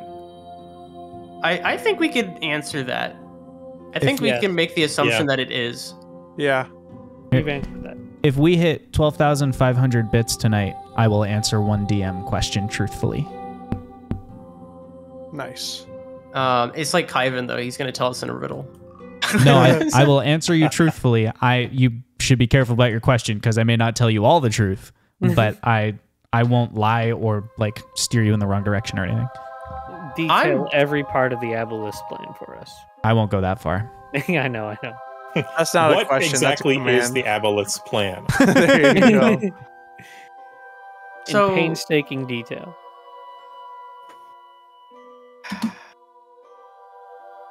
Is it? Do we only bring up the rod just the 2 times? What rod? The broken rod over the anvil. Oh, it's only on the spike traps or whatever. Yeah, it's on the spike trap doors. And what if that's the Aboleth's There like are secret society? there are other times that sigil has popped up in universe. Yeah, that showed up as a tattoo on the somewhere. It was a marking somewhere on the guy that killed Cole. Okay. Ah. I definitely think they're like the Illuminati. I think you're probably right. There is one other recent time that sigil has shown up, and I don't think that clue's written here because I didn't think of it when I was writing these because I just did them from memory, which is when you investigated what was horrifyingly named the digestive pile of the trapper. There was a broken stone slate, and there was just an anvil on it. Like the break was in the middle, but it could be inferred that there was probably a rod breaking over that anvil. Okay. That was the drow. And then That was right. That was after on the your way drow, into right? Tumbleweb. Yeah, that was after yeah. Kyvan. Oh. Yep. Digestive pile. yeah. That should be the name of that podcast episode, the one with the digestive pile. Yummy. And then Yummy in parentheses afterwards. the gang after Jeb had dice tattooed. I think that's just a local thing. I think that's more connected. That's connected to Jeb's past, but I don't know how much that is. Well, okay. So that like initially that felt like it was connected more to Jeb's backstory and stuff, but they're like a front to a casino, and casinos follow the money. They follow the money, and there is a casino being opened in Tumbleweb. This is true. There's also a university being opened in Tumbleweb. Sometimes casinos are on rivers, and the... Wait a minute. Do you think Wiggle Digits could somehow confer influence? Close proximity and or using the Wingle Digits could have the Aboleth have more influence over you? I don't think it would be part of its natural ability. But perhaps that is the design of them. Maybe something that's been developed or something into it. Right. I'm telling you, the government's we're gonna get microchipped. So we know that it's like heated up and then super cool. Well, like heated up and then it's marked molded with runes. Yeah, it's molded and it's marked with runes, and then it's super cooled. So I mean, it might be something with the runes, because I was thinking that maybe the runes had something to do with it being magical, but we know that the substance is magical after it's been charged. Maybe the this is dumb, but maybe the sacrium is just ancient calcified goo or mucus from the aboleth. I don't know. Ooh, that's interesting. Aboleth's just walking around licking rocks. Yeah. Yeah. What if it's its waste product? What if sacrium is its waste? No, apple poo. Poop. I'm gonna sorry. I'm stopping this one in its tracks. Poop. It's in the rocks, okay? Like, what if they poop Poop rocks with rocks. sacrium? Yep. Poop rocks. I don't think investigating the digestive process of an aboleth is gonna. When you see it, helpful you'll here. poop rocks.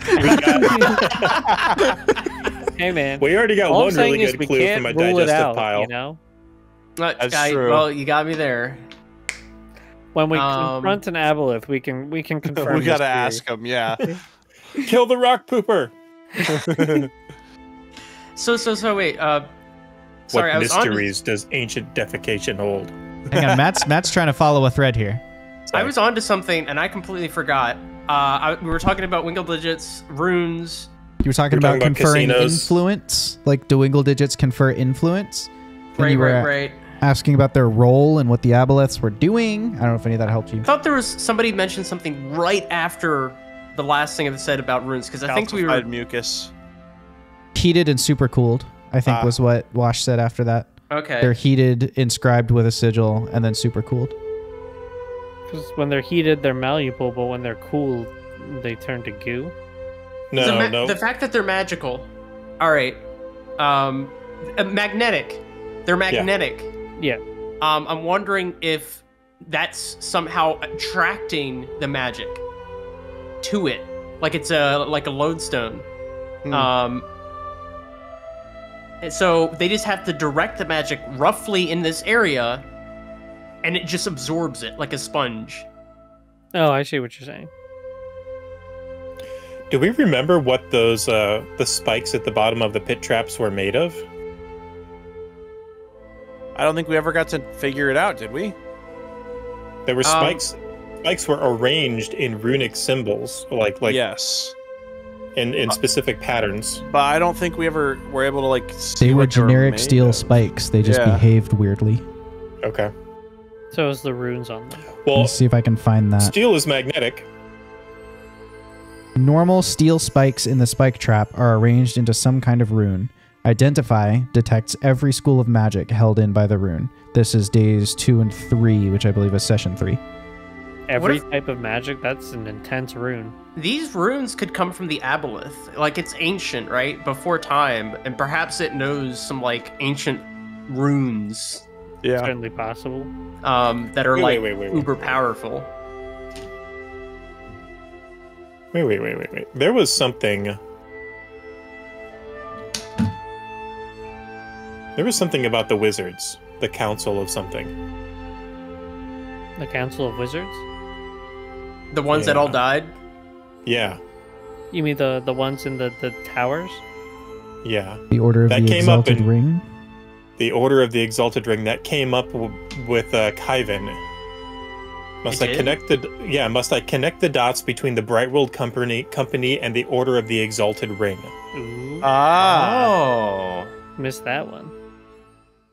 Well, I think we pretty much all acknowledged it, but like it was a fire hose, and so we just kind of like got buried by other stuff. The Right, Order of the right. Exalted Ring were on top of the Well, that was world, like- essentially on one of the columns. And Mm. they were like testing the boundaries of magic, so it's very possible that they summoned the aboleths, and then the aboleths, being water-bearing creatures, just happened to be in conflict with the merfolk initially. Or control the merfolk. Yeah. Some of them. What if the merfolk were... Because they were purified a ton, right? Yeah. What if they were in charge of guarding the vortex from things like this happening?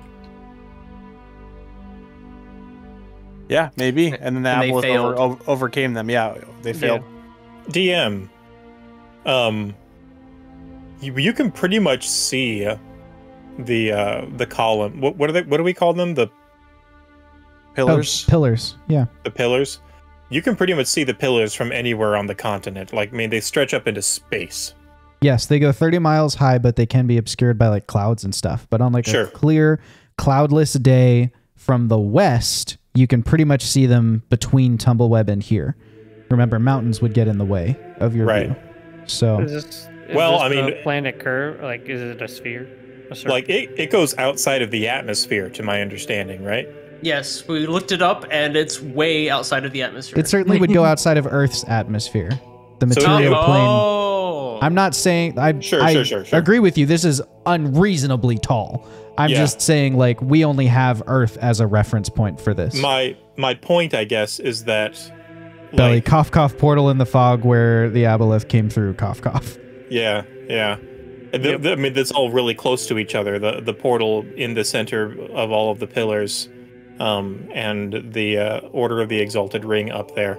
But like, so when these pillars extend up, like if it extends up that high, it's like one of those things where it eventually fades into blue because like it's beyond the atmosphere and it Fades just into fades. blue.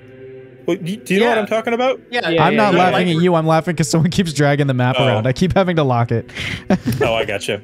Just That might be me. So I'm building up to something here. So like if these columns extend up into space and you like almost can't see the top because they just fade into the atmosphere and like where light would not be able to like Right. reflect off of them. Yeah. Like would there have been like would our players since our characters pretty much lived before the Darkening, right? Like it wasn't too incredibly long ago. It was like 2 years, right? Yeah. yeah, 2 years ago. None of us are 2 years old. Would we have True. known any difference or like seen anything or anything like that with the pillars? Well, Like we'd be seen able any to- change at the top of them? You mean? Or just like or any change with them or something? Like if they changed, I don't know, in any way along its length. Like like, do they look different afterwards, or were there any like rumors or reports of people's, happening to be looking at them when the darkening happened? So, in terms of things your characters already know, I'm going to say... I can roll a history check if you want. I'm going to say no, and here's why. You've already lived, some of you, to middle age. Like, Jeb is in his 40s, I think. And these things have always been there. At this point, they're not noteworthy to you. It's not like every day you go outside and you scrutinize them for change. And I will give you that the pillars look the same from a distance now that they did before the darkening. So it's not like there's some color shift, they're not leaning or falling over. So like if there were a change, it would be the kind of change that required like fine scrutiny to find, like looking glasses and close proximity and stuff like that. There's somebody out there, especially when we have like an entire religion devoted to, innovation. Oh, somebody knows. I'm just saying you guys don't know. Yeah. Yeah. Well, I'm saying like spread of information, right? So somebody obviously is doing that. That's a given. And like just what Josh said, he confirmed that somebody's studying this and knows something.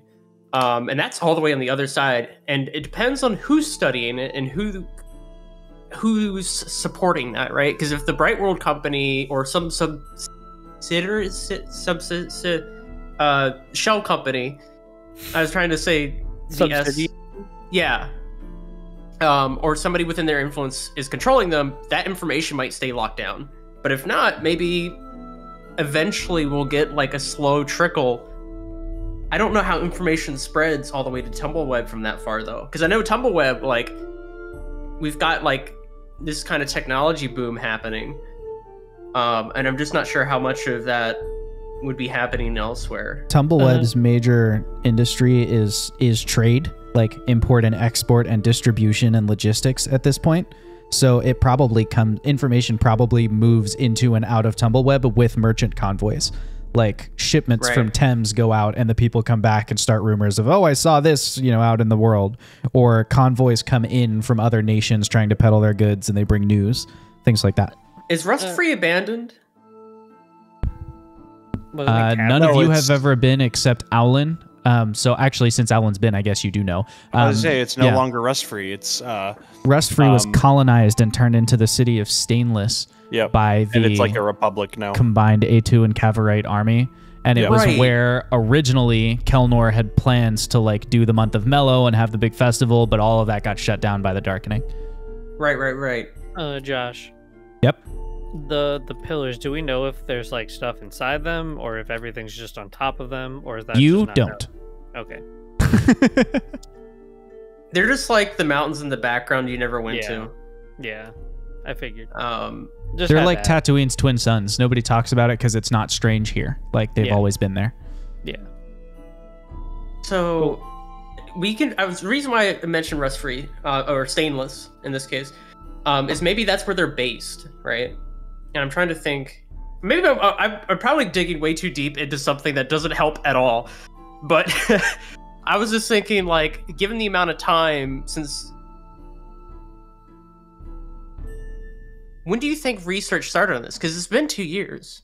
Somebody probably wanted to go look at them knowing that the wizards were on top of them, right? The Exalted Ring had their base on top, right? Mm-hmm. So... We do know how old Shava Baravan's white paper is. I think it's 2.5 years, but whatever it is written on that clue.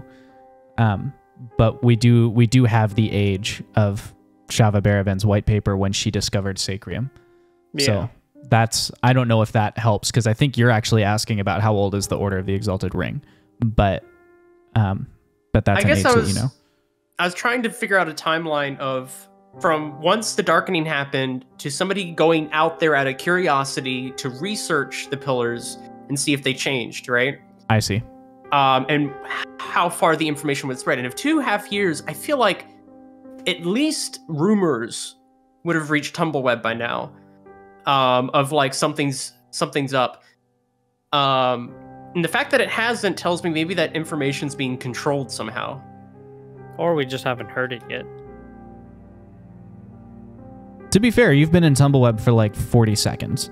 True. Yeah. We've only talked to like 2 people. Yeah, all you've done is trash City Hall. On accident. It might be worth looking into a little bit. I think we have some serious information gathering to do. We have a lot of well, not a lot, but we have like all the notice board stuff to do that we can do. I feel like we'll get a lot of information just sort of interacting with the world. Oh, Agreed. and that. Be right back. Oh, of course he left. I thought that Merfolk City was abandoned. Did you need me? Sorry. I was just saying, is that Merfolk City abandoned? Notary? Yeah. No. Okay. Notary is like the capital of the merfolk civilization, but it is home to the foremost university in the world. And in the Darkening, all of the magic allowing students to breathe underwater there failed, and there was like a huge slaughter. And so a lot of the world feels very negatively about Notary. But the city's still there. There's still merfolk in it. Okay. If we were to visit the merfolk, how would we do that? That is another question of like, since we can't need to use magic to breathe down underwater. there. I mean, Wingle digits? Oh, I guess, I mean, yeah. we might be able to, find, or Jeb could maybe make some scrolls of water breathing. will Jeb learn the spell? Can Jeb even learn water breathing? I believe that's a wizard spell. I'm sure it's doable If in we some wanted way. to at least travel there, they probably have some like surface connection, right? Because they didn't just cut off from the outside world. It's a wizard spell, Okay. so he could potentially learn it. It's 3rd level. Okay. There could be a potentially like a dock or landing somewhere where land dwellers who are still connected to the city somewhat live, right? Mhm. And the merfolk just come up to trade Maybe. or do stuff. Yeah, I don't know. Even if we can't gosh, go you guys. into the main city, I'm sure there's something like a shanty, not a shanty town, like a kind of like a suburb along the coast. Ooh, I y'all made me couldn't resist any longer. I had to go and get my pie day pie. you made me jealous. I So should have let's- gotten pie. Let's do a thing. Let's drop some cards down. Who's really good at dropping cards down and making them detailed? Not me. Trevor? I guess. What do you want me to do? Let's drop some cards down of what we are going to do in the coming days, like in the coming Agreed. games. Okay, so just And let- actions we're gonna take. Yeah, like essentially our leads. And then we can kind of hammer these out and maybe connect them to potential clues of like what these might answer. And maybe we can kind of like determine, maybe like use that to determine where we're going to go in the future. Right. And then I would love to hear, if there's still time, some religion lore, if that's Mhm. what Josh Yeah, I'll talk still about the has Awaran prepared. faith. I need a second to think anyway. I'm thinking. He's thinking, chat. Where are you putting them down, Trevor? There's He's a lead right circle. over here. How's that? Is that okay? Yeah. Oh, the leads. I got it. So we were talking about going to the party. That was one of them. Either of the parties. I think the one where what's her name is actually going to be there is The probably party better. and the tasting. The Right. party's probably better to I go think you to. should include why you want to do these tasks. Well, what do you let's hope put to them. achieve Let's at the put them down, and then we'll write Got down it. our reasonings to connect them, because we might find that there's one that'll answer both of multiple questions, or we might have some overlap. Okay.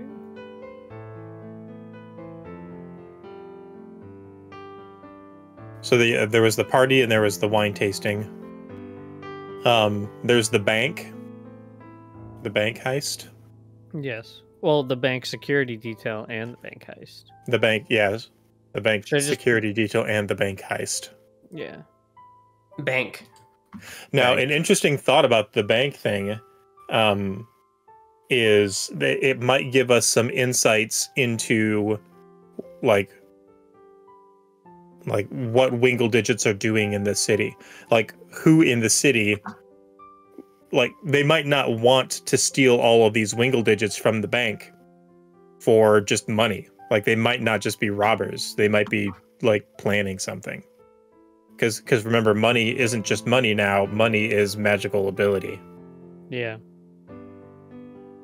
Ooh, like they might have an ulterior motive. Right. And even if we were to do like the bank guarding side, we could probably gain some insight into like the inner workings of the banks and like why they're.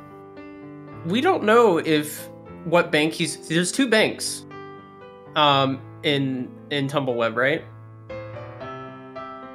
I thought there was just the one. Oh no, you're right. Yeah, because there was the competing one that like wasn't doing so well or something like that. Figuring out, like, have they fully replaced their stockpile with Wingle digits? I feel like gold is not valueless. It's just Wingle digits are more valuable. Mm-hmm. Because they have the utility. We could still be robbing gold. I mean, defending gold. Right. We have the prophecy. The prophecy is foretold. If we were to, I'm going to. Wow, this thing is huge. Is that how you spell prophecy? I don't think so. It doesn't. Prophecey. Yep, Oh, that's how you spell right. prophecy. It looks weird. Okay. You look weird. Excuse me, sir. So I just thought of something. Yeah. And I put the 2 things next to each other over to the right of leads. And then we also have the Was it exactly 2 years ago? The Darkening. strange things that guy's been seeing. Well, now 2 years and 19 days, but yeah. Okay. Ah. So, but Sacred was discovered 2.5 years ago. And then in 6 months, like, and the Bright World Company was already looking for it, right? Right when the Darkening happened. So what if the Aboleth or somebody, got information on it, and that changed their plans of world domination? That they all of a sudden, like, they're like, this is the way we're dominating the world. It was because of that white paper. Maybe. When am you I missing any leads so far? When you have finished writing down your leads, and before you decide which ones to pursue, I would like to break to talk about the religion of Owara, just in case that information influences any of your stuff. Okay. Sure. Okay. I don't know if it actually will. I can't remember all of the details of it off the top of my head. I just want to make sure you have all the information before you decide how to move forward, because it'd be really disappointing to me as a player if I got new information at the very end and then was like, oh no. So. Oh wait, either way, I wouldn't be that crazy, because it would, like, you would tell us and then we would be like, oh, we'll just change that. Yeah. It's not like a huge deal. You could. I just mean it'd be nice to, like, do it all at the table. I should have done poster cards. I'm just cleaning it up. No, you're perfectly fine.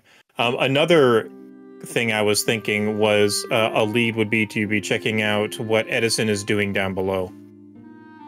Yeah, I agree. I feel like that's, like, semi-connected to the Merfolk Greywatch thing. Mm-hmm. That would be still connected confused to that. by it. Like, I don't know how it connects yet. But I think going to the party with Mollusk might enlighten that a little bit.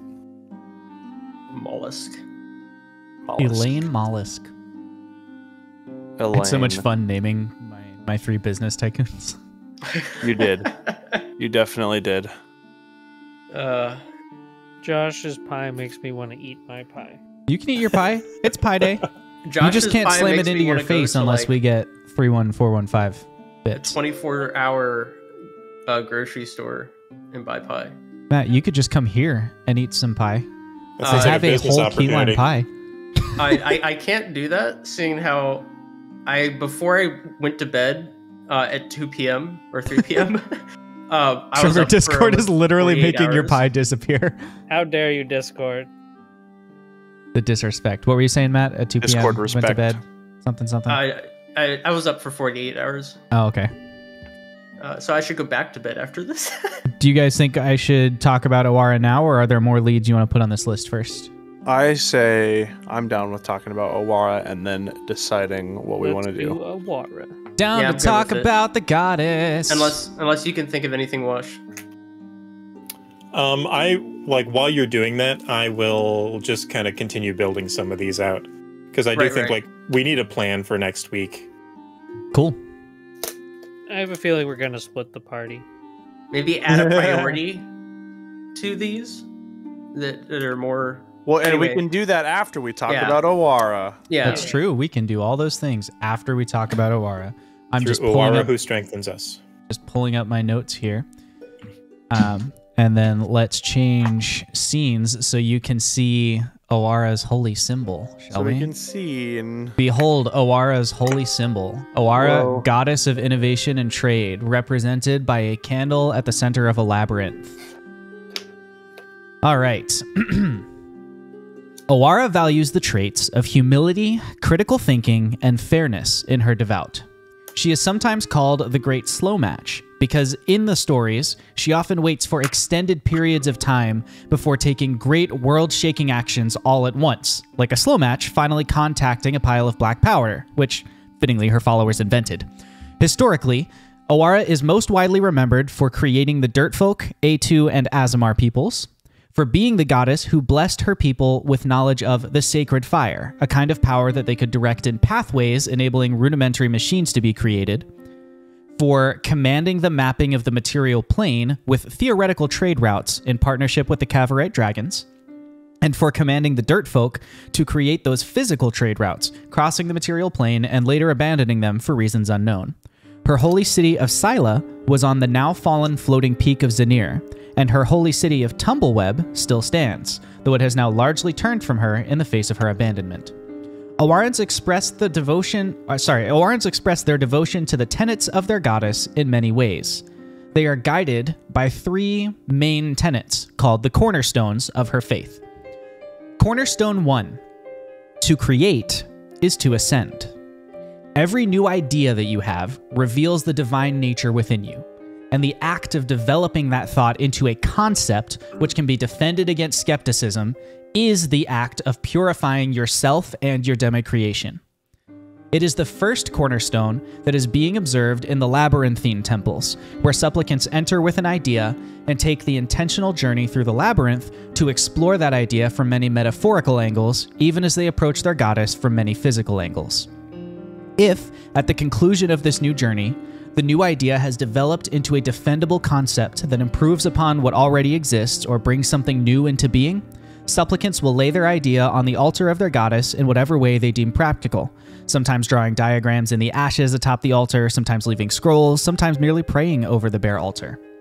If, however, upon reaching the altar, a supplicant finds his or her idea does not satisfy the demand of improving upon what exists or bringing something new into being, he or she instead falls to their knees, begging the forgiveness of their goddess and begging for her wisdom to inspire their future thinking. Cornerstone 2. All that exists is valuable. All that has value should be respected. Owarans interpret this tenet in two ways. First, in a literal sense, Owarans dismiss nothing as being worthless. From the smallest stone to the greatest castle, from the smallest insect to the largest dragon, Owarans believe all things are valuable. To dismiss the worth of something, to treat a creature unjustly or disrespect a building by littering or in any other way demonstrate that you don't value something, is greatly offensive to Owarans, and they're very vocal about it. The second interpretation of Cornerstone 2, which again is, all that exists is valuable, all that has value should be respected. The second interpretation relates to trade. Owarans believe firmly that this tenet indicates they should find the fair value price of an item and not pay a dime less or more. This makes them ferocious hagglers if they disagree with the value a salesperson might put on an item they wish to purchase, but it makes them excellent mediators in large negotiations. Many kings and rulers will at least pretend to worship Owara in the hopes of getting an Owaran appraiser to judge gifts to them and help them interpret the actions of other nations. It also makes Owarans incredibly trustworthy employers who will always pay fair value for work even at great cost to themselves. It is this second cornerstone that is being observed at what are sometimes called the scale stations, where Owaran appraisers oversee exchanges of goods and services as well as the drawing up of official documents and contracts. The appraiser gives glory to Owara by steering the less educated to the true and fair values, while the participants show their devotion by trusting Owara's blessed to guide them to the true value of an object. Exchanges made at a scale station are holy affairs, and often traveling merchants will make their first sales at a scale station in hopes that Owara will bless the rest of their trade in that city. And Cornerstone 3. Ideas can only become innovations in communities. Until your peers have had a chance to challenge your concept, it cannot be called an innovation. This is why Owarans walk the labyrinth alone, but work in communal fabrication facilities and gather in large rooms to debate ideas. The act of challenging a concept is a holy rite, and the act of defending it equally divine. This ritual teaches Owarans humility, critical thinking, and that ultimately, innovation belongs to Owara and the world, not to any single creature. Worship of this form takes place in large collaboration facilities, which followers generally abbreviate to labs. Labs will always include lots of raw and refined materials, tools, and instruments made freely available in a wide-open workspace full of many large tables that facilitate collaboration. All labs also include a floor with a sound-isolated challenge room. A large table and freely available drinks, as well as full floor-to-ceiling scratchboard on one wall, create a comfortable environment to refine concepts among other worshippers. Labs will sometimes include a large library that includes an entire shelf of blank books for new concepts and ideas to be added to. They will sometimes include a floor where fabricated concepts and prototypes can be stored in large cabinets to later be brought to the challenge room. They will sometimes include a labyrinth on an upper floor to minimize sound and distractions. They will also sometimes include living quarters for pilgrims who may be traveling to take a strong idea to be challenged in other cities, and for a supervisor who is always present at every lab to make sure that people are safe as they use the tools and fabrication facilities. In the Owaran Church, there are several ranks and roles. First, there are all creatures. All creatures may show worship to Owara in the hopes that she may bless them temporarily or protect them from harm. She is a fair goddess who will measure their offerings and return blessings of equal value when she is pleased, though when angered or distracted by her own ideas, she may not respond at all. Followers are simply any creatures who have chosen to honor Owara with their lifestyles by developing and exemplifying her favored traits of humility, critical thinking, and fairness. They can do anything they like with their lives, so long as they choose to pay tribute.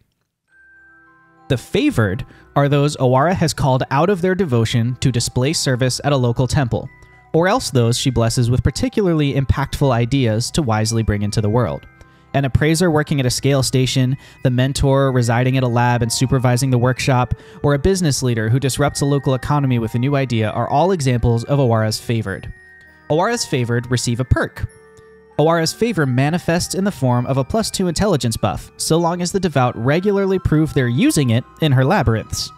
However, should one of Owara's favored take too long to deliver a new idea, and this time is unique to the person, and even that person's situation, in all things, Owara is fair and just, and takes the circumstances of the favored into account. Should one of Owara's favored take too long to deliver a new idea, she will punish them with a -2 intelligence buff to teach them humility and reliance upon their goddess for ideas. When the favored either delivers a new idea or has sufficiently demonstrated repentance in the labyrinth without one, Owara will remove this debuff but may make the favored work a bit longer before restoring their intelligence buff. The chosen are those to whom Owara gives a single idea that will shake the very foundations of the world.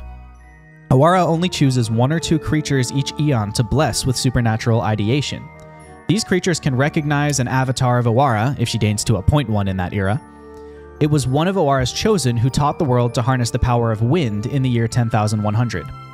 Once they have seen their ideas through, Owara's chosen often become school headmasters, librarians, or adventurers. They are hooked on ideas, information, and innovation, and they seek it in any way they can. Owara's chosen gain several perks. First, they have otherworldly intelligence and enjoy the gift of a +6 to their intelligence. This gift is given freely and cannot be lost. However, if it is used to violate the 3 cornerstones, Owara's justice will, fairly, be far swifter and far more terrible. In addition to their intelligence buffs, Owara's chosen can fully rest in only half the time it takes a normal creature of their race to rest. The extra time is made available to them for meditation to refine the idea they have been blessed with. There are dues to be paid, however.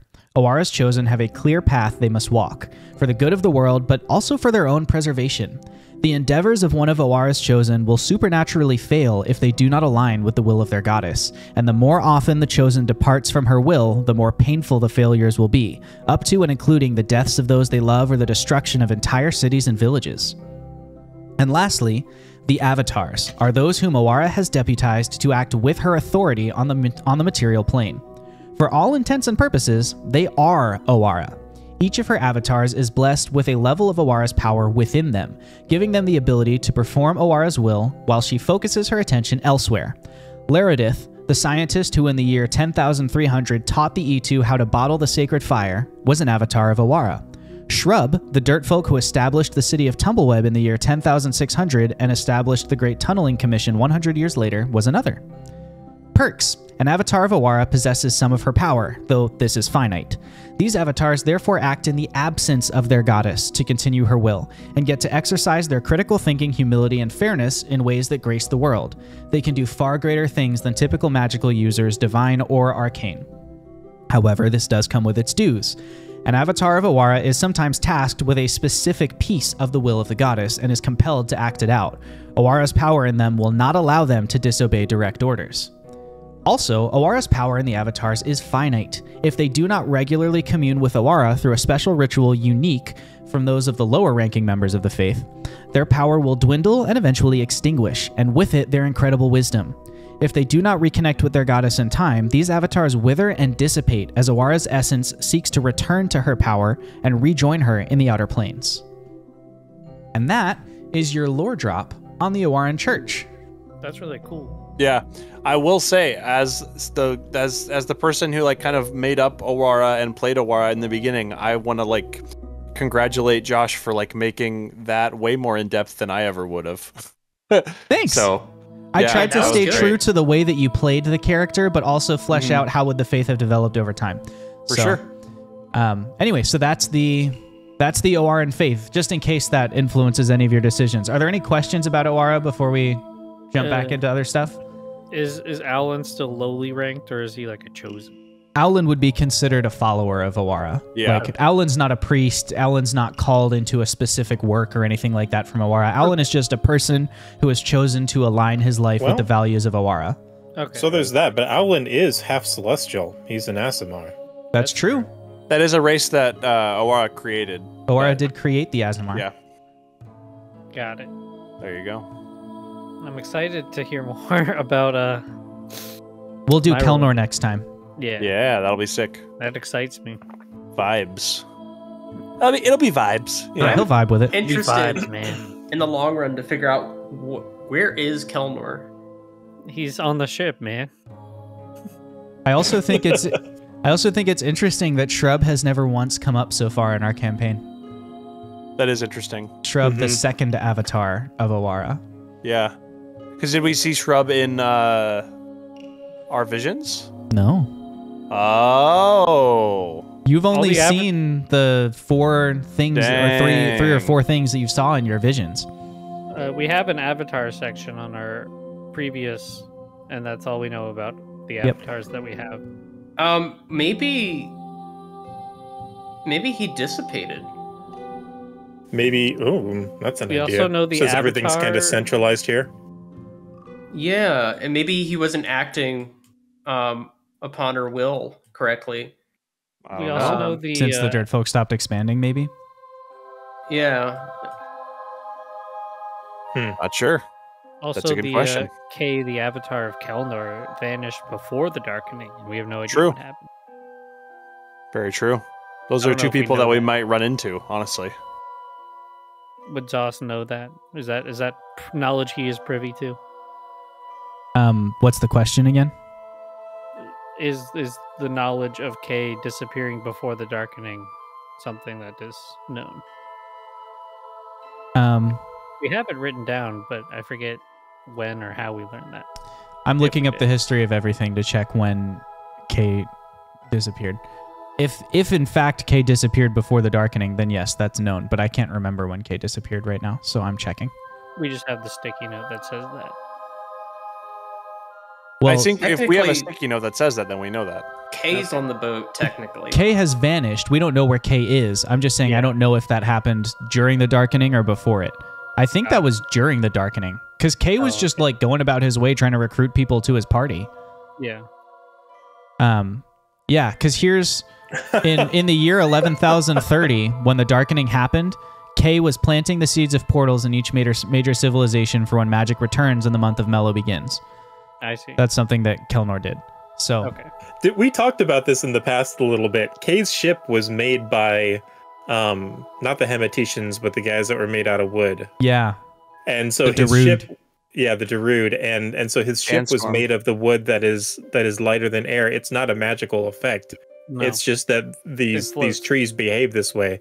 So it's possible he's just circling the globe, like Yeah. magic died, and he's just like just on cruise control, just Yeah, how does he control the ship? Yeah. it is Yeah, he just canonically goes- accurate that people on Kay's ship do not require sustenance. Just saying, dang. that's a historical thing that the Avatar I'm instituted. glad I did that. Can you imagine getting to the end of this and trying to bring him back to like fix everything, and he's just like starved up there and There's just died? skeletons on the ship. Dang. Another digestive pile. Another digestive pile. All right, let's talk. Let's jump back into what you've got here. Wash, it looks Yeah. like you kept working a little bit. Walk us through your work here. just a little bit. I added the casino. I wasn't sure if they had already made the casino, right? But maybe it wasn't opened yet. No, they are looking to open a casino. Looking to open a Oh, casino. There's also Okay, the so- university. It's not approved yet, so they probably haven't built it yet. Right. Gotcha. We can And then also there put was the dark university- site under Tumbleweb. Like we came here to investigate the dark site, but we kind of like sloped up into Tumbleweb. We could still, rappel down the waterfall or whatever, or find caves down and check out the dark site and actually investigate it. I will say, at the very least, we should not leave Tumbleweb until we do. But There's the, it's definitely a priority. There's the College of Valor that they're trying to construct too. College of Creation and Valor. That's right. I played a creation bard. They're really awesome. Nice. I Um, wonder. I'm just thinking, like, how the dirt folk have shunned Aurora, and I'm wondering if that's going to have consequences. I don't know. With Awara, everything has consequences. She is Oh, yeah. supremely fair, Yeah. Perfectly So- balanced. as all things should be. So I would like after talking about the Awara stuff and getting all of that lore, Jake and I kind of messaged back and forth a little bit to each other, and I think it would probably be good for us to direct message you our findings, Josh. Sure. But we would like for Jeb and Owlin to maybe spend a little time at the lab before we fair. go gallivanting off. So you Yep. just mean like between this and the next session? No, just between when now and when we leave. Oh, okay. Yeah. Fine by me. You guys can do whatever you want at the game table. There's a specific thing we might be working on that we might ask you whether it's possible to do. But So Oh, basically, I bet I know during what this is about. our downtime Yeah. between sessions, that is theoretically that we're. It's also know, been a while since a Fox and Zoth powwow. This is a mechanic did of start that D&D way. that I do want to remind you guys of, since you're in a city right now. Like, downtime is a thing, and you can Yeah. choose to, like, hey, we're going to set up a safe house and spend however much downtime you want to spend in a city and try and accomplish downtime activities, which include things like pick up a level of a class, learn a new skill, learn a Okay. language, that stuff. It might. You can, at any point in time, you can say, hey, we as the party want to take a month of downtime or a year of downtime or whatever it ends up being. Well, that's good to know because like typically in the games that I run, we'll like get to a story part and I'll like say, hey, if you guys want to take some downtime, now would be a good time to do it. But it's never really been up to the party in my instances. So if you're saying it's up to the party, we'll keep that in our back pocket. Yep. See Just if we- remember that the world revolves like not around you. Hydrate. Yeah. Thanks, Scrubbug, bestie. Cheers. Hydrate. So, like, if you take a month of Hello, downtime, like, the plot doesn't stop for a month. Is Mhm. basically what I'm Yeah. saying. Yeah. Belly's I like, will let's just say- take downtime until the magic comes back. Um, if we don't find a lead that is critical time, right? I feel like we're Um, already on a time crunch. We though. have two. We have two that are happening on Friday. yep, Well, we don't those know are, when yeah. the bank robbery is happening. the Well, bank I meant big security picture guarding. stuff, like the the magic is going away, and like the avatars are in a deep trouble. And if we just let things keep going the way they are, it's probably not going to end well. Yeah, so just based on your theory, one extrapolation that you might not be considering when it comes to time pressure is that if the avatars are trapped the way you think they are, and power is being siphoned out of them, we just learned from Owara, at least Owara's avatars have a finite level of power before they dissipate entirely and vanish from the world. So if it's necessary to save them to stop the aboleths, then that is a time pressure thing. If all of your assumptions so far have been correct, then there's time pressure on that. Years. This is true. They what? They have lasted 2.5 years, or 2 years. Which is not a good 2 sign. years. The Dwagar, our friend that Jeb and Owlin worked with a little bit, the necklace that he had was the last of his avatar's magic. Still implies a limitation. Well, it also implies a time frame. Yeah. And his avatar was Satonia, avatar of Kotix, the nature god. Yeah. Okay. Well, so I don't think we can just take a year of downtime in this. I know, yeah, sure, definitely not a sure. year of downtime. I can imagine maybe a month, but Thinking just like a week. I figure some of these leads, after we do the time sensitive ones like the bank and or the thing in between, we could just scout out the dark side if it turns out to be something that's like not something we need to immediately invade, right? Or jump into. Do we still have our writs of employment? We should.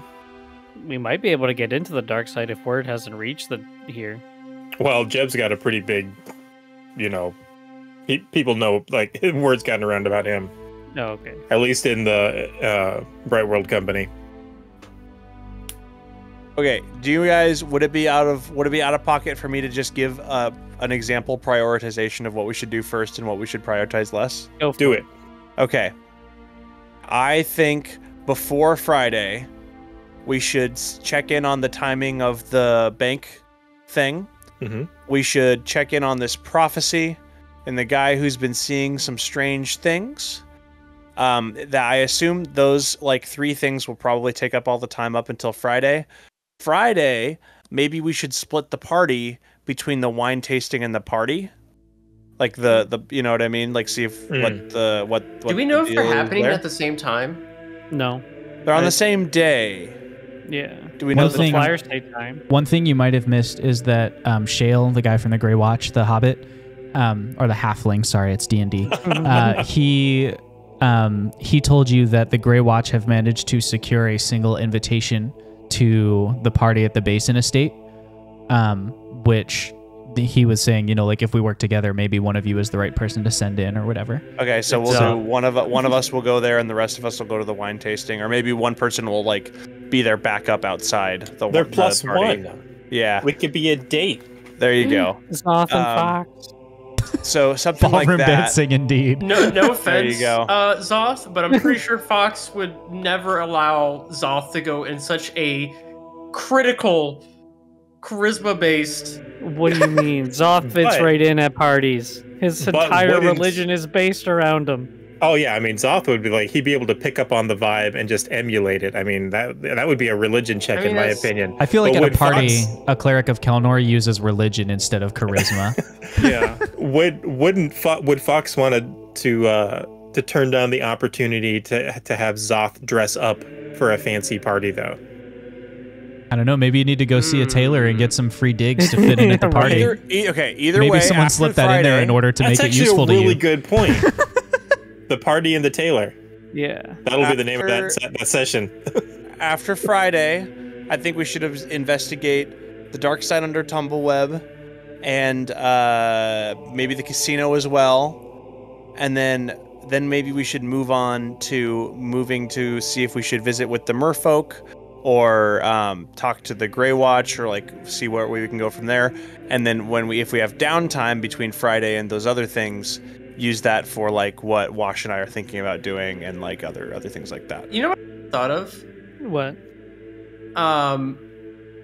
There's one thing we glossed over, and it might be because we just dismissed it. I was just thinking this too. I wonder if you're thinking of the same thing I am. The older gnome? We're not thinking of the same thing, but you did gloss over the older gnome. Yeah. Which one? In the notice board north, can you teach an older gnome to fence? Need patient teacher or teachers don't have money but willing to find a way to trade something. And that's the part that caught my eye, was the trading of something. It could be nothing, right? It could be like, well, I mean, it's not going to be a magic item.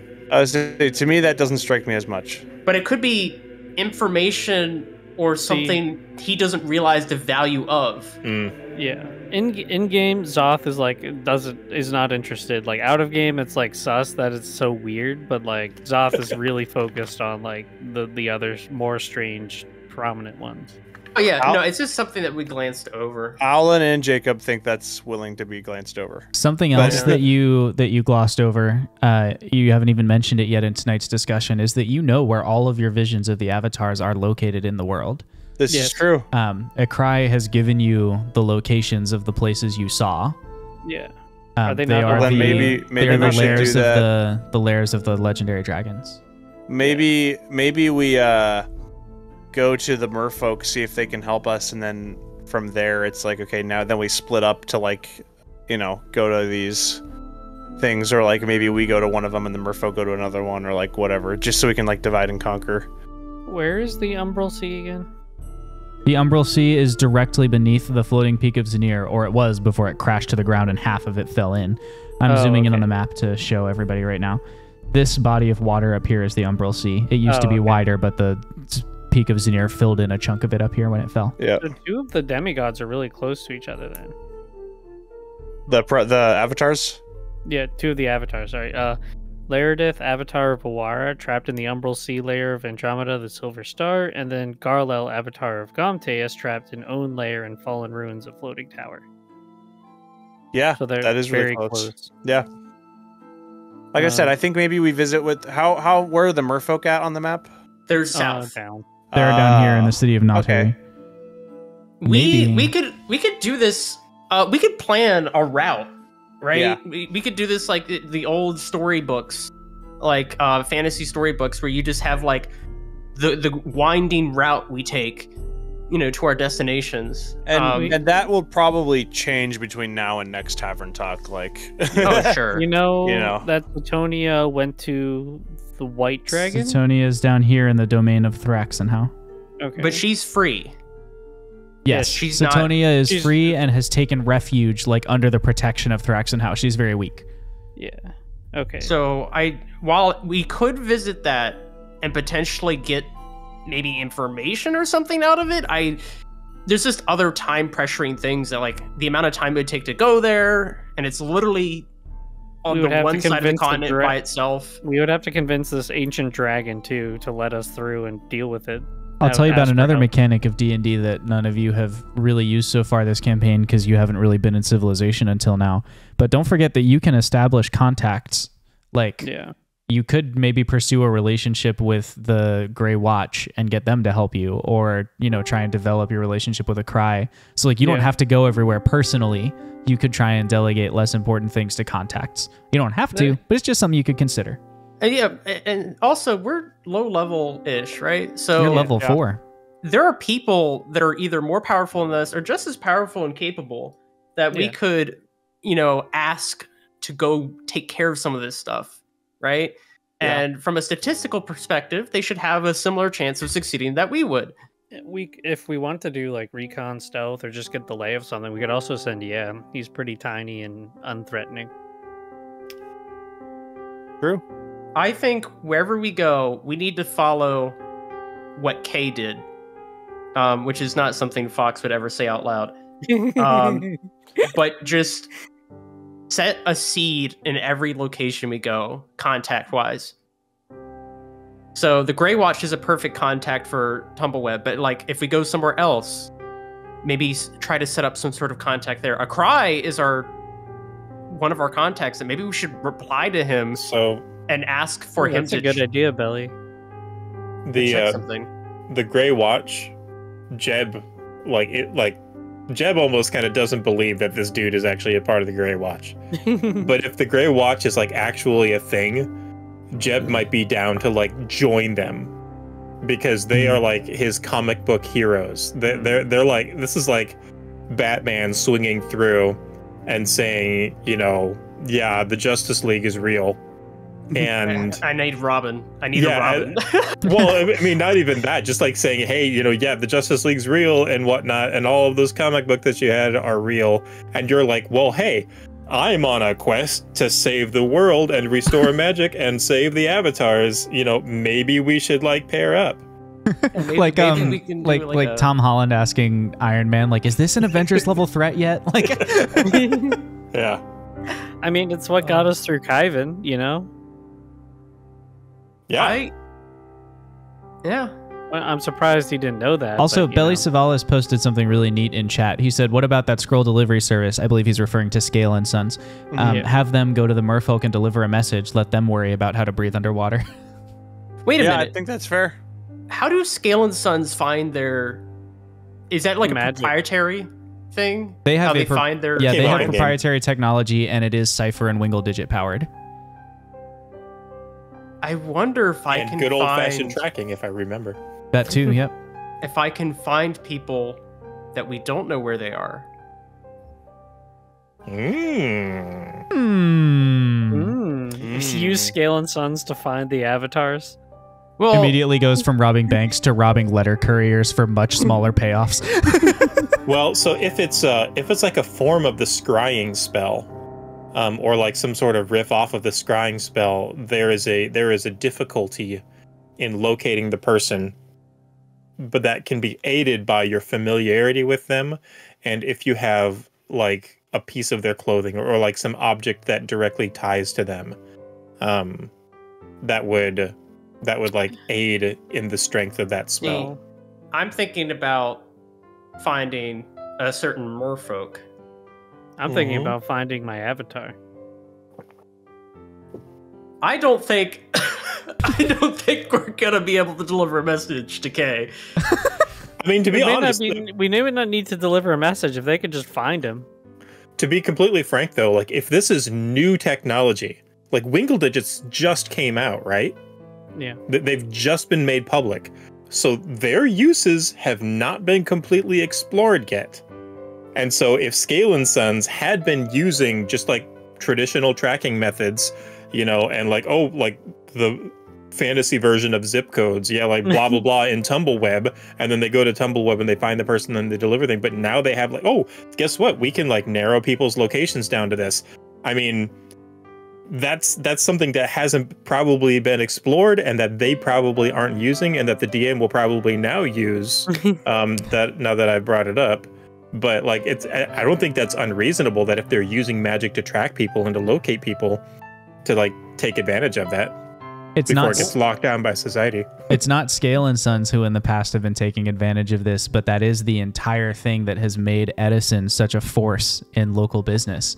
Edison has moved into like basically the Hackintosh of Wingle Digits, like pushing them to see what they can create and trying to like over engineer and reverse engineer and like, you know, break them in the right ways to produce new effects. Like that's why they have all those testing grounds in the Underdark. That's what Edison is working on. I wonder if there's a secret carrier service or like, you know, like a secret club kind of thing where they are their information brokers. You know where would we learn about something like that? The party. With all the top level people. I mean, we're gonna go. Don't get me wrong. I'm just not... Fox is hesitant to take someone on an undercover mission that is a giant orc who has a history of making, rather than lying or making fights, trying to rationalize with the enemy. It's worked so far. No, not Except true. for when The it fact that hasn't. we're alive and it working are two separate things. Yep. We're alive despite that philosophy, not because of it. What do you mean? It got us through Kyvan. Oh, technically, I think I got us through Kyvan. Yeah, I was gonna say. But you were very hesitant about Kyvan. Yeah, but he clutched. I clutched. Because he opened up and took it the Zoth way. I told him about our mission. Yeah. That's not really personal. I don't know if you call that opening up. Anyway. Divulging secret information. How about that? Okay. Anyway. I feel good about our plan for the future right now. Me too. Zoth gets to go to a party. I'm telling you, Zoth and Fox at the party sounds amazing. That does sound amazing. I'm excited for that. Yeah. Out of character, yeah, no, it's gonna be great. Zoth will fight to get into that party to his last breath. I already know that episode's going to be called Zoth and Fox's Day Out. There you go. It's There like you go. in Avatar when everyone got their own little mini episode in the city of Ba Sing Se. Yeah, but who's going to have the tragic tales of, or the leaves from the vine story? That's the real question. Ooh. Probably Fox when Jeb, right? Yeah, I was gonna say Jeb. Fox or Probably. Jeb. Yep, that would do it. Jeb's Jeb's like smiling on the outside as he walks through the tragic ruins of his past life right now. Yeah. Like, Yeah. Oh, that's literally the same. Like, that's Yeah. like the same. Yeah. thing. It's Jeb's got he's got some tragedy. Wow. Jeb's got some crap to work through, you guys. Yeah, he does. crap. I shitty. mean, we've got his, So do like, all of you, but like dead- right now, Jeb's crap is like right there in the city with him. Like, He has It's the sneaky. dead daughter, and I assume estranged wife, and family. Oh And man. a bunch of debt. like him realizing that his wife left too, and in the direction that he went. Oh man, that stung. That stung The really hard. direction we went was pretty dangerous. Well, the direction he went before got him like into a whole nother mess. So Yeah. Well, but just the idea that he left and that she went after him, possibly. yeah, Yeah. yeah. He's been really hurting and really irresponsible and Well, like you know who we adventuring could has been buy. his coping mechanism. Magic has been his coping mechanism, essentially.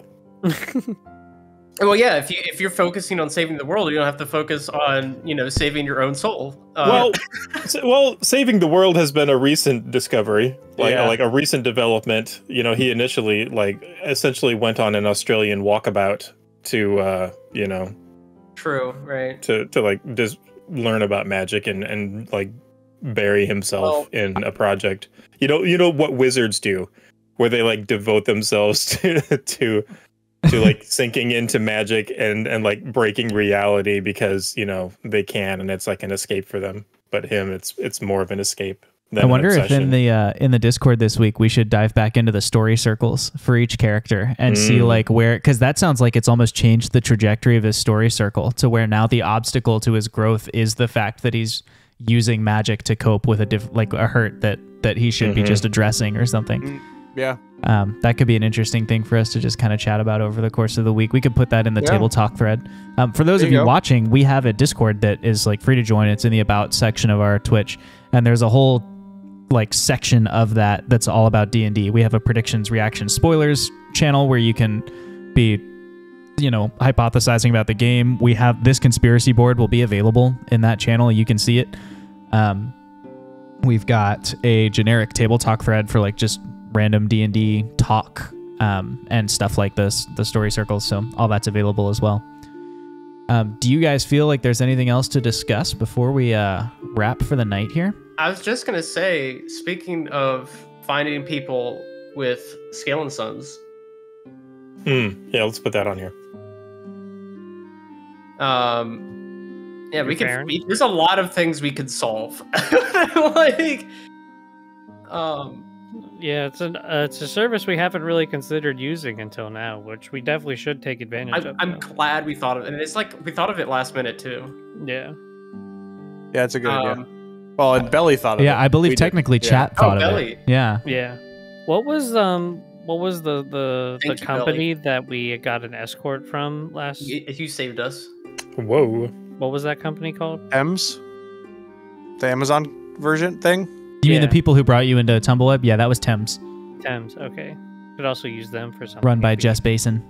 I don't Excellent. trust Thames yet. We need to ship ourselves somewhere. I ship it. Ship ourselves to the avatars. Make sure Two this holds in the avatars crate. love Zoth. That's I'm great. I'm sure Jeb could come up with some sort of spell to make the inside of a box bigger and more comfy while he it has is his shipped own across. portal dimension. Well, it Yeah. only lasts so long, right? Yeah, but it's like, yeah. I believe long is- rules as written, that portal dimension is also static. Like if you moved the box, I don't think the hole in the fabric of reality moves with it. Oh, okay. That's that's the funny That's image. kind of though. like that's kind of up to. It depends, like how those things are anchored. A lot of it's up to like DM interpretation.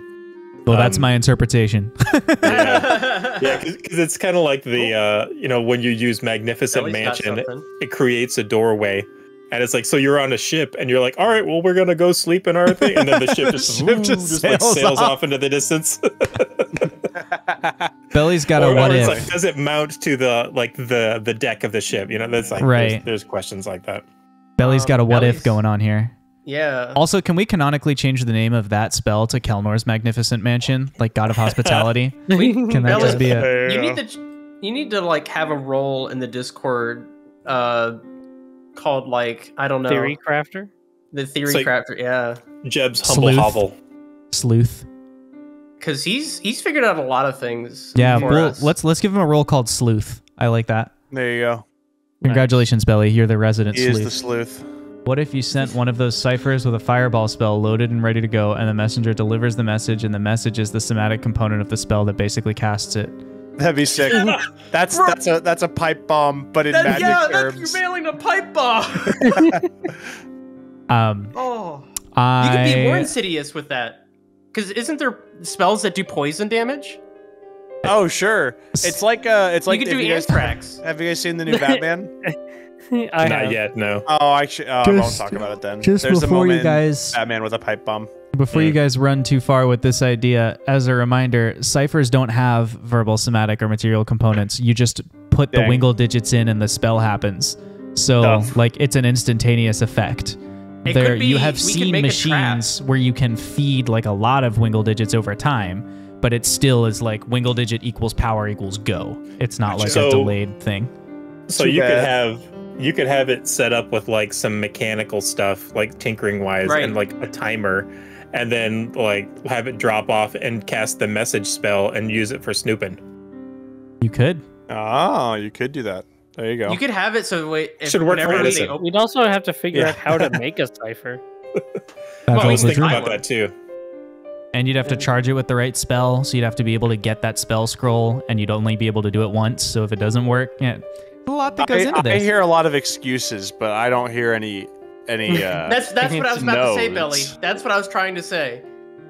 Jake, So- you're right. You're not hearing any no's from me because I am a you can always try kind of DM. Yeah. That doesn't mean I'm guaranteeing it'll work, but you can always you go. try. All right, Well. Mr. Follower of innovation, you got to get on this. Yeah, there you go. Alan's next thing is he's going to be making a bomb. No. Yeah, no.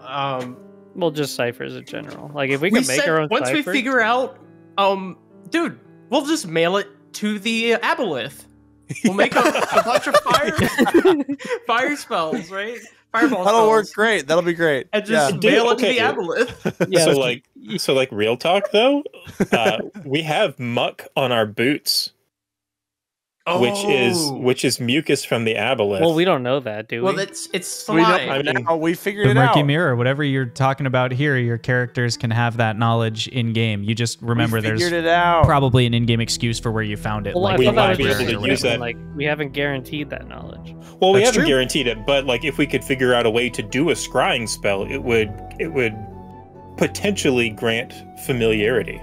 I think in our downtime, if we could like the casters could figure out how to like, because we technically have access to our spells, so if we can transfer that to a cipher, Oh Then yeah, we- Jeb can write spells, and he like yoinked a ton of paper and stuff from the Bright World Company when we were in Dig Site 6. And I actually have scribed a couple spells. Well, I have a couple scrolls that he's like recorded into his book. But yeah, he can make spells to load into ciphers. And technically, a wizard can learn any wizard spell, right? You just can only have so many memorized at a time. I Right. don't think Zoth That's can- why he was wanting to kind of swipe as many scrolls out of that one room in the in Dig Site 6. And writing spells into scrolls is expensive, but It is. if only there were some way to very quickly acquire a large amount of valuable items, If only. some way in Tumbleweb. That's Only because there we're were trying. a way. We have that on the list. We're gonna do it before Friday. Well, we're gonna check on it before We're gonna Friday. check on it before Friday. Scientifically speaking, subscribing to us here on YouTube has been proven to provide extra dopamine on Tuesdays and Fridays when our videos come out. And ringing the bell has been proven to add positive effects to things like retention and admission to Alan, they get it!